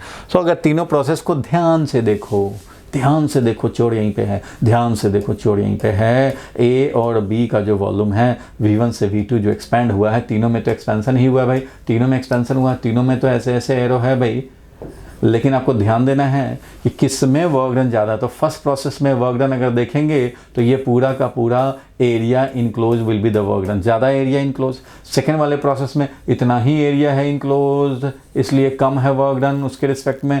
थर्ड वाले में ऐसे चल रहा है तो उसका वो और कम है एरिया इनक्लोज। देख रहे हो भाई, थर्ड वाले में एरिया इनक्लोज सबसे कम है, फर्स्ट वाले में एरिया इनक्लोज सबसे ज़्यादा है। Means work done W1 is greater than work done W2 is greater than work done W3। तो इसलिए हम लोग बोल सकते हैं कि उसी तरह से Q1 भी ग्रेटर दैन Q2 होगा और ग्रेटर दैन Q3 होगा। सो ये रिलेशन भी ध्यान रखने हैं। Change in internal energy will same, but work done जितना ज़्यादा वर्क डन होगा उतना ही ज़्यादा चार्ज एनर्जी रिसीव्ड भी होगा। तो energy received Q1 is greater than Q2 is greater than Q3 and change in internal energy same. ये वाला ऑप्शन को हम लोग करेक्ट कर लेंगे। ठीक है, बिल्कुल ठीक बात है, यही सेटिस्फाई कर रहा है, क्योंकि हमारा वर्क डन ज़्यादा था। Work done is proportional to area enclose on PV diagram. PV diagram ही तो है ना, हाँ भाई PV डायग्राम ही है, तो एरिया ऑन PV डायग्राम। ठीक है, तो वर्क डन ज़्यादा, यहाँ पे Q भी ज़्यादा है। Q इसलिए ज़्यादा क्योंकि सब में डेल्टा U सेम है, और हमारा Q1 होता है वो होता है change in internal energy plus work done. ज़्यादा वर्क डन तो ज़्यादा होगा ये डेल्टा Q, सब में ये वाला उतना ही ऐड करने हैं। तो समझ गए हैं। चलो आगे बढ़ते हैं, नेक्स्ट क्वेश्चन पे चलते हैं। जल्दी से कर लो भाई, चलो इसको जल्दी से ट्राई किया जाए। रेडी 1 2 3 हो जाते हो हर बार फ्री, कैसे कैसे काम करोगे जीवन में फिर नाम करोगे। चलो भाई, 0.1 mole of an ideal gas is heated from 10 to 20 degrees Celsius, keeping its volume constant. ठीक है, 0.1 mole of ideal gas is heated from 10 degree Celsius to 20 degree Celsius. जो दिया है वो मैं लिखता चलता हूँ भाई, ताकि कोई कंफ्यूजन ना रहे। खुद तुम्हें भी करना चाहिए ताकि आराम से सॉल्व हो सके। नहीं तो खोपड़ी में लिखो, नहीं तो यहाँ लिखो। खोपड़ी में लिखने में परेशानी होती है, इसलिए पहले यहाँ तो लिख लें कम से कम। तो 0.1 mole of N ideal gas को हीट किया 10 to 20 degree Celsius keeping its volume constant. इसको हम लोगों ने क्या किया, वॉल्यूम को कांस्टेंट करके हीटिंग किया है। ठीक है, और बी में प्रेशर कांस्टेंट। अच्छा भाई, फिर हीटिंग किया 10 degree Celsius to 20 degree Celsius, लेकिन इस बार क्या किया, प्रेशर को कांस्टेंट कर दिया। ठीक है भाई, कर दिया constant, pressure constant. Let delta U A and delta U B, delta U A and delta U B वो क्या है भाई, denote change in internal energy of the gas due to the process A and B respectively. इसमें delta U A और delta U B respectively. Then which of the following shall be true, कौन सा इसमें true होगा। एक constant pressure पे heating किया 10 से 20 डिग्री सेल्सियस, कांस्टेंट वॉल्यूम पे हीटिंग किया, फिर कांस्टेंट प्रेशर पे हीटिंग कर रहे हो, वही 10 to 20 डिग्री सेल्सियस ही 0.1 मोल है। अब इस बार वॉल्यूम कांस्टेंट किया, प्रेशर कांस्टेंट कर रहे हैं, तो बताओ भाई इन दोनों में क्या रिलेशन, यही तो पूछ रहा है। तो भाई चेंज इन इंटरनल एनर्जी घुमा घुमा के पूछने का एक ही तरीका है भाई, वो तो भाई ND/2R डेल्टा T होता है, T2 - T1 होता है। यहाँ पे जो 10 से 20 किया, यहाँ भी तो वही 10 से 20 कर रहे हो तुम, एडियाबेटिकली तुम आइसोबारिक कर रहे हो या आइसोकोरिक कर रहे हो, उससे क्या फ़र्क पड़ता है भाई। इसको तो पाथ से मतलब ही नहीं है। तो मैंने टेम्परेचर यहाँ से P से हमने PV डायग्राम मान लो दिखा रहे हैं, A से B पे गए तो यहाँ क्या टेम्परेचर है, T1 है, यहाँ T2 है। अब A से B तुम आइसोथर्मली जा रहे हो या तुम एडियाबेटिकली जा रहे हो, उससे क्या फ़र्क पड़ता है। पाथ ये लो ये लो ये लो ये लो, कैसा भी पाथ ले लो, ऐसे ले लो ऐसे ले लो, कुछ भी ले लो, पाथ कुछ भी हो, हमारा स्टेट A से B तो गया ना भाई। और स्टेट ए से बी जाने में इतना चेंज इन इंटरनल एनर्जी होता है, वो फिक्स्ड है, independent of a path taken. So path हमारा आइसोबारिक था, आइसोकोरिक था या डायबिटिक था, वो सबसे हमें मतलब नहीं है। Change in internal energy is temperature dependent, और टेम्परेचर दोनों में सेम है। इसलिए क्या होगा, दोनों इक्वल होंगे, दोनों इक्वल होंगे, दोनों इक्वल होंगे, दोनों ज़ीरो तो नहीं होगा, दोनों ज़ीरो तो नहीं होगा, नहीं पर चेंज इन इंटरनल एनर्जी होगा। जब टेम्परेचर चेंज हुआ है तो चेंज इन इंटरनल एनर्जी भी होगा। टेम्परेचर चेंज हुआ है मेरे भाई, टेम्परेचर में चेंज नहीं होता तो एक बात थी। तो टेम्परेचर तो चेंज हुआ है और दोनों में इंटरनल एनर्जी का चेंज सेम है। आगे बढ़ते हैं, नेक्स्ट क्वेश्चन पे चलते हैं। चलो भाई जल्दी देखा जाए, ये क्वेश्चन को ट्राई करें। When heat energy of 1500 joule is supplied to a gas at constant pressure, ठीक है, कांस्टेंट प्रेशर, ये there was increase in the volume equal to this, then the increase in internal energy कितना है। Increase in internal energy निकालिए, heat energy of 1500 joule. चलो question को लिखा जाए। एनर्जी जो हमने दिया वो कितना दिया भाई, तो 1500 जूल दिया। Is supplied to a gas at constant pressure, constant pressure, तो प्रेशर का वैल्यू भी दिया हुआ है 2.1 × 10⁵ न्यूटन पर मीटर स्क्वायर, ऐसे में दिया हुआ भाई। There was increase in the volume equal to, increase in the volume हुआ है इक्वल टू 2.5 × 10⁻³ सब ऐसे में दिया हुआ है। Then the increase in internal energy, increase in internal energy निकालने हैं, ठीक है भाई।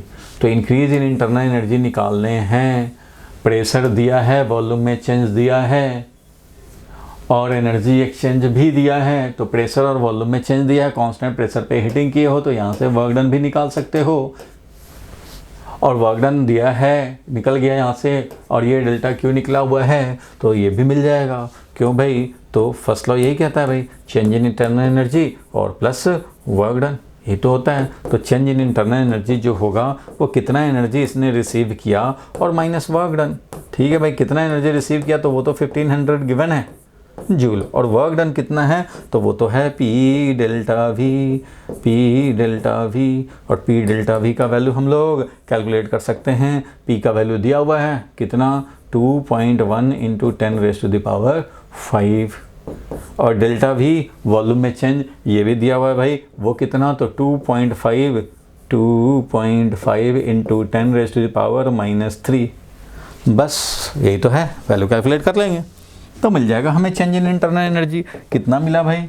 तो 1500 और माइनस ये हो गया 2.1 इंटू 2.5, 2.1 इंटू 2.5 इंटू 10⁻², -3 है +5 है तो 2 हो गया। ठीक है, तो दोनों का समझो गायब हो गया। 1500 माइनस ये कितना हो जाएगा भाई? तो 25 इंटू 21, 21 इंटू 25 ये कितना हो जाएगा? तो 5 ये हो जाएगा 4। 525 माइनस 1500 तो ये कितना हो जाएगा भाई वैल्यू? तो वैल्यू हो जाएगा इसमें 975 joule. 975 joule, 975 joule. First law of thermodynamics apply किया हम लोगों ने। P डेल्टा V दिया हुआ था, आइसोबारिक प्रोसेस था, supplied to a gas at constant pressure. ये क्वेश्चन को समझना है, इतना एनर्जी सप्लाई किया to a gas at constant pressure this, there was increase in the volume equal to this. इस प्रेशर पे किया इंक्रीज इन द वॉल्यूम, ये आया। Then the increase in its internal energy. अच्छा भाई, इतना एनर्जी देने पे और ये हमारा हुआ कांस्टेंट प्रेशर पे इंक्रीज इन वॉल्यूम, तो भाई ये वर्क डन मिल गया। इंक्रीज इन वॉल्यूम है इसलिए work done will be taken positive. Increase in the volume दिया है, वर्क डन हमारा ये पॉजिटिव है, तो वर्क डन तो भाई हमारा पॉजिटिव है ये वर्क डन। ठीक है, P delta V, P delta V, P delta V work done. ठीक है भाई, बिल्कुल ठीक है। तो ये वर्क डन हमारा पॉजिटिव था, जो कि जितना भी था वो जाके डेल्टा क्यू में सब्ट्रैक्ट हुआ और ये वैल्यू मिल गया और हम लोग सॉल्व करके फ्री हो गए। चलो भाई आगे बढ़ते हैं, नेक्स्ट क्वेश्चन पे चलते हैं। चलो भाई ज़्यादा मत भागो, हाँ चलो शुरू कर लेते हैं। If the amount of heat given to a system, जल्दी सॉल्व कर लो भाई। If amount of heat given to a system is 35 joule. चलो amount is 35 joule, heat given to a system. Delta q बोलें या क्यू बोलें, एक ही बात है। And the amount of work done on the system, amount of work done on the system is work done on the system, work done on the system। तो delta W कितना हो गया भाई? work done on the system तो ये हो गया -15 joule, क्योंकि work done on the system है 15 joule, it means work done by the system is -15 joule. और सारे कन्वेंशन में फिजिक्स में हम लोग यही यूज़ करते हैं, work done by the system. Then change in the internal energy of the system, change in internal energy of the system निकालने हैं भाई। तो चलो निकाल लिया जाए। कैसे निकालेंगे भाई? तो याद ही है तुम्हें कि क्या होता है भाई फॉर्मूला, तो delta Q is equal to delta U plus delta W. निकालना क्या है? Delta U. डेल्टा यू का वैल्यू क्या हो जाएगा भाई? तो delta Q minus work done हो जाएगा। और डेल्टा क्यू का वैल्यू क्या है? तो वो है 35। और वर्क डन का वैल्यू क्या है? तो वर्क डन का वैल्यू है -15। तो ये वैल्यू कितना हो गया? 35 + 15 डेट इज कितना भाई? तो 50 जूल, 50 जूल, 50 जूल। तो 50 जूल, 50 जूल, 50 जूल, 50 जूल हो गया। बहुत अच्छा भाई, 50 joule is the change in internal energy. चलो आगे बढ़ते हैं भाई, नेक्स्ट काम पे चलते हैं। काम पे चलना। चलो आगे बढ़े हम लोग। 70 calorie of heat are required to raise the temperature of 2 mole of ideal gas at constant pressure। at constant pressure 2 mole और 70 कैलोरी लगा, तो ठीक है 2 मोल को। तो raise the temperature, constant pressure पे हमने हीटिंग किया है भाई, कांस्टेंट प्रेशर पे। और 30 degree Celsius to 35 degree Celsius हो गया। कैसे भाई? तो at constant pressure, at constant pressure. ठीक है भाई, at constant pressure, pressure is constant. ठीक है।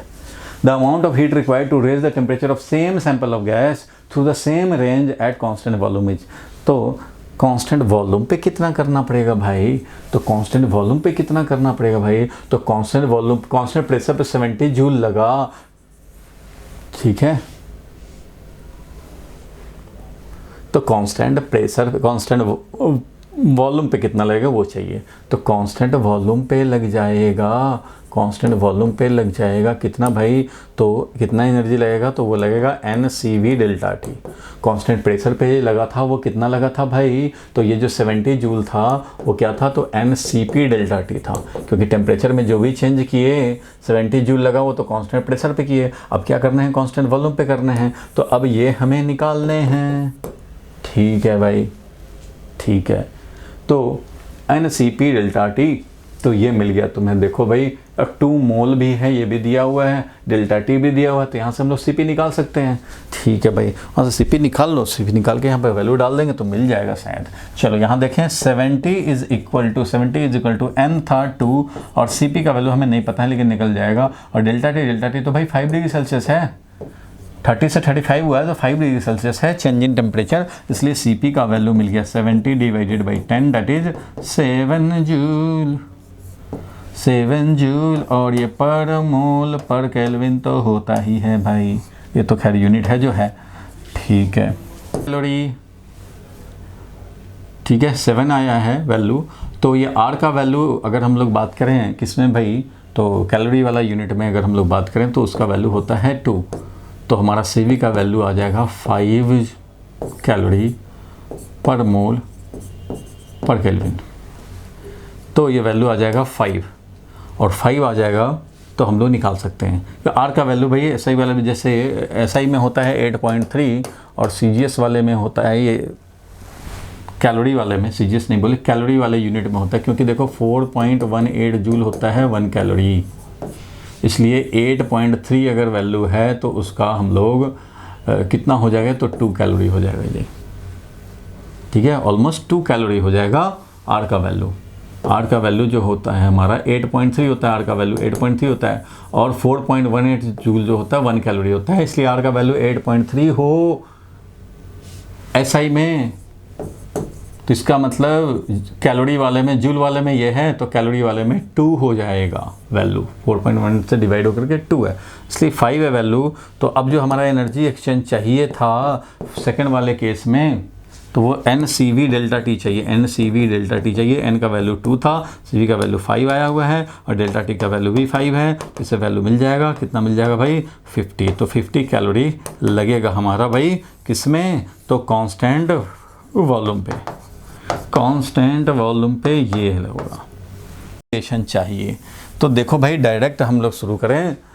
कांस्टेंट प्रेशर पे जब हीटिंग करते हैं तो फर्स्ट लॉ ऑफ थर्मोडायनेमिक्स, ध्यान देना, इंटरनल एनर्जी में चेंज प्लस वर्क डन, ये कितना एनर्जी देते थे, तो NCP डेल्टा टी एनर्जी देते थे। इसमें से ये NCV डेल्टा टी, तो भाई ये है change in internal energy, plus ये वर्क डन होता था NR डेल्टा टी।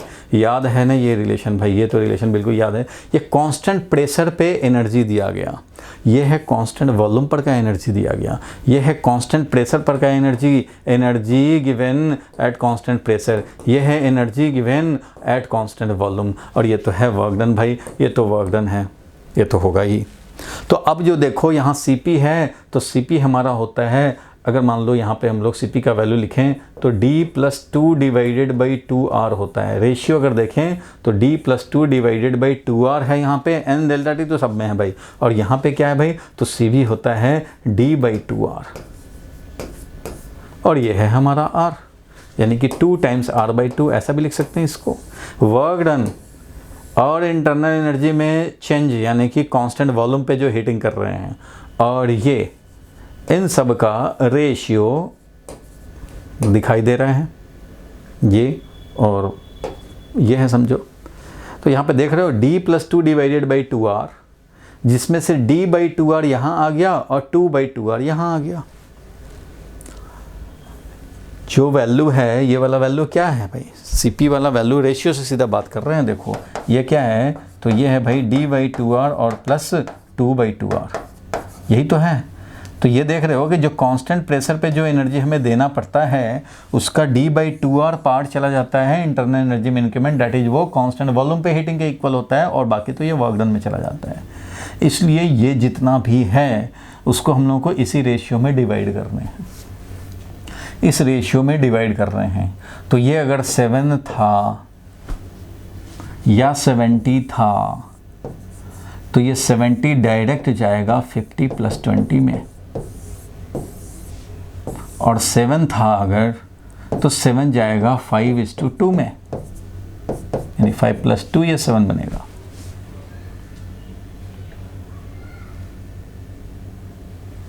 क्योंकि यहां देख रहे हो भाई, ये अगर 7 है मतलब समझो कि ये डायटोमिक गैस था। अगर गैस के बारे में पूछा था कौन सा गैस है भाई, ये भी क्वेश्चन पूछ दिया है, तो ये डायटोमिक गैस है, तभी तो ये 7 है। देखो 7r/2 है, तो ये 5r/2 है, और ये 2r/2 है।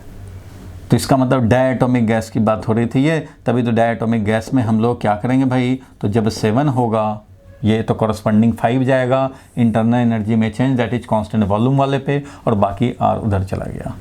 तो सीधा हम लोग डिवाइड कर सकते हैं 70 को इन 50:20 में। बस अब पूछ दिया था कि वर्क डन कितना है, 20 जूल, ऐसा कर देते। और कांस्टेंट वॉल्यूम पे कितना देना पड़ेगा, तो 50 जूल। कांस्टेंट प्रेशर पे कितना देना पड़ रहा है, 70 जूल। तो इस तरह से हम लोग शॉर्टकट में भी रेशियो पकड़ के काम करते हैं ऑब्जेक्टिव के लिए। अदरवाइज तो ये है ही जो हम लोग करते हैं, जो डिटेल सीपी निकाला तो सीवी निकालेंगे। तो भाई जब हम लोग ये जूल के बदले में अगर कैलोरी वाला सिस्टम डील कर रहे हैं तो CP - CV = R जो लिखते हैं, तो ये R SI वाले में तो कितना होता है, 8.3 समथिंग होता है, और ये अगर कैलोरी वाले में लिखेंगे तो वो वैल्यू 2 होता है। वो वैल्यू 2 कैलोरी वाले में होता है, इसमें जूल वाले में होता है, बाकी यूनिट जैसे होना है होगा। तो कैलोरी वाले में अगर यूज़ करेंगे तो 2 यूज़ करेंगे, और जूल वाले में R का वैल्यू 8.3 यूज़ करते हैं। तो क्लियर है यहाँ तक। चलो आगे बढ़ते हैं, नेक्स्ट क्वेश्चन पे चलते हैं। बहुत बढ़िया भाई, क्वेश्चन नेक्स्ट आ जाए। नेक्स्ट आ गया क्वेश्चन, चलो जल्दी से इसको सॉल्व करो भाई। रेडी, 1 2 3 सॉल्व करके हो जाए। फिर the volume of a monatomic gas varies with temperature T। ठीक है भाई, monatomic gas varies with temperature T। Volume है इधर, temperature as shown in the graph. The ratio of work done by the gas to the heat absorbed by it when it undergoes change from state A to B। A से B जाए, A से B जा रहा हो, तो volume और temperature graph है। यहाँ पे वॉल्यूम और टेम्परेचर देख के लग रहा है कि V is directly proportional to T, तो PV = nRT से V अगर डायरेक्टली प्रोपोर्शनल टू T तो इसका मतलब है pressure is constant. V is directly proportional to T, तो V तो भाई यहाँ देख रहे हो V डायरेक्टली प्रोपोर्शनल T बोल रहे हो, तो V तो होता है nR/PT। nR/PT डायरेक्टली प्रोपोर्शनल अगर है, volume directly proportional to T है, तो इसका मतलब nR/P क्या है, वो कांस्टेंट है। तो nR तो कांस्टेंट खुद ही होता है, इसका मतलब प्रेशर क्या है, कांस्टेंट है। इसलिए ये एक ऐसा प्रोसेस हुआ भाई, तो आइसोबारिक प्रोसेस है। It means pressure is constant. ठीक है, ग्राफ से पता लग रहा है। The ratio of work done by the gas to the heat absorbed by it when it undergoes change from state A to B। तो भाई A से B जाएंगे, A से B हमारा स्टेट जब भी चेंज होगा A to B, तो ध्यान देना कांस्टेंट प्रेशर पे ये तुम काम कर रहे हो, A से B ले जा रहे हो, कांस्टेंट प्रेशर पे ले जा रहे हो। तो फिर वही बात NCP ΔT दोगे, जिसमें से NCV ΔT इंटरनल एनर्जी में स्टोर होगा और NR ΔT वर्क डन में खर्च होगा। ठीक है, change in Q that is energy received, change in internal energy plus ये वाला है वर्क डन, ये है। ठीक है, तो अब पूछ रहा है the ratio of work done by the system, the ratio of work done by the gas, ये है ना वर्क डन, ये है ratio work done by the gas and heat absorbed, ये है heat absorbed when it undergoes the changes। तो ये निकालने हैं। तो बताओ भाई, ये CP है और ये हमारा वर्क डन है और इधर CV है, तो तुम्हें पता ही है ये रेशियो क्या होता है। तो ये वाला होता है D+2 डिवाइडेड बाई 2R, ये वाला होता है D+2 डिवाइडेड बाई 2R, और ये वाला होता है जिसमें से D/2R, और ये वाला होता है R, तो वर्क डन वाला R है। तो इसलिए हम लोग वर्क डन का रेशियो और ΔQ का रेशियो जो क्वेश्चन पूछ रहा है, और ये आइसोबारिक प्रोसेस है, तो भाई आइसोबारिक प्रोसेस में ये रिलेशन तो कम से कम सेटिस्फाइड है। तो वर्क डन है समझो R, और ये यहाँ पे है D+2 divided by 2R, D+2 divided by 2R, ये रेशियो चाहिए। तो क्या करेंगे, R कैंसिल होगा, 2 डिवाइडेड बाई D+2 हो जाएगा, किस टाइप का गैस है? मोनोएटॉमिक गैस है। मोनोएटॉमिक गैस है तो भाई 3+2 करोगे, दैट इज क्या लिखेंगे? 2/5 लिखेंगे। तो मोनोएटॉमिक गैस है भाई, मोनोएटॉमिक गैस है तो डिग्री ऑफ फ्रीडम क्या हो जाएगा हमारा? तो डिग्री ऑफ फ्रीडम हमारा 3 हो जाएगा। तो मोनोएटॉमिक गैस के लिए हम लोग लिखेंगे तो ये हो गया 2/5। देखो भाई रेशियो कैसे निकला, तो work done divided by delta Q, work done है R और ये है रेशियो निकाल रहे हैं तो R इधर D+2 डिवाइडेड बाई 2R, क्योंकि ये हीट एब्जॉर्ब की बात है एट कांस्टेंट प्रेशर। ठीक है, heat absorb by it when it undergoes constant pressure पे, जो हमारा स्टेट ए से बी गया है। तो ये है रेशियो, और ये जब रेशियो है भाई 2 डिवाइडेड बाई D+2 तो 2 डिवाइडेड बाई 3+2, क्योंकि मोनोएटॉमिक के लिए डिग्री ऑफ फ्रीडम होता है 3 फॉर मोनोएटॉमिक, मोनोएटॉमिक के लिए तो भाई यही होता है डिग्री ऑफ फ्रीडम। बस इसका यूज़ कर लिया। वैल्यू कितना है? 2/5 पे टिक लगाएंगे और आगे बढ़ जाएंगे। चलो भाई बहुत अच्छे। तो नेक्स्ट क्वेश्चन पे चलते हैं, आ गया नेक्स्ट क्वेश्चन भाई। चलो देखो जल्दी से इसको ट्राई करो भाई, इसको भी ट्राई किया जाए। अच्छा, एसर्शन रीजन में आ गया। ये एसर्शन है, in adiabatic process change in internal energy is equal to work done on the gas in an adiabatic process. तो भाई ठीक है भाई, एडियाबैटिक प्रोसेस की बात करें तो एडियाबैटिक प्रोसेस में delta Q is equal to delta U plus delta W होता है, और जिसमें कि ये वाला क्या होता है? 0 होता है। तो इसलिए हम लोग क्या लिख सकते हैं कि delta U is equal to minus of delta W, दोनों इक्वल एंड अपोजिट। वैल्यू में तो सेम रहेंगे और साइन में अपोजिट रहेंगे। वेक्टर क्वांटिटी होता तो बोल देते वैल्यू में इक्वल, डायरेक्शन में अपोजिट, लेकिन वेक्टर नहीं है, ये स्केलर है दोनों, इसलिए वैल्यू में सेम और साइन में अपोजिट। ठीक है, equal to the work done means work done का वैल्यू अगर मान लो -20 जूल है, -30 जूल है वर्क डन, तो चेंज इन इंटरनल एनर्जी हो जाएगा 30।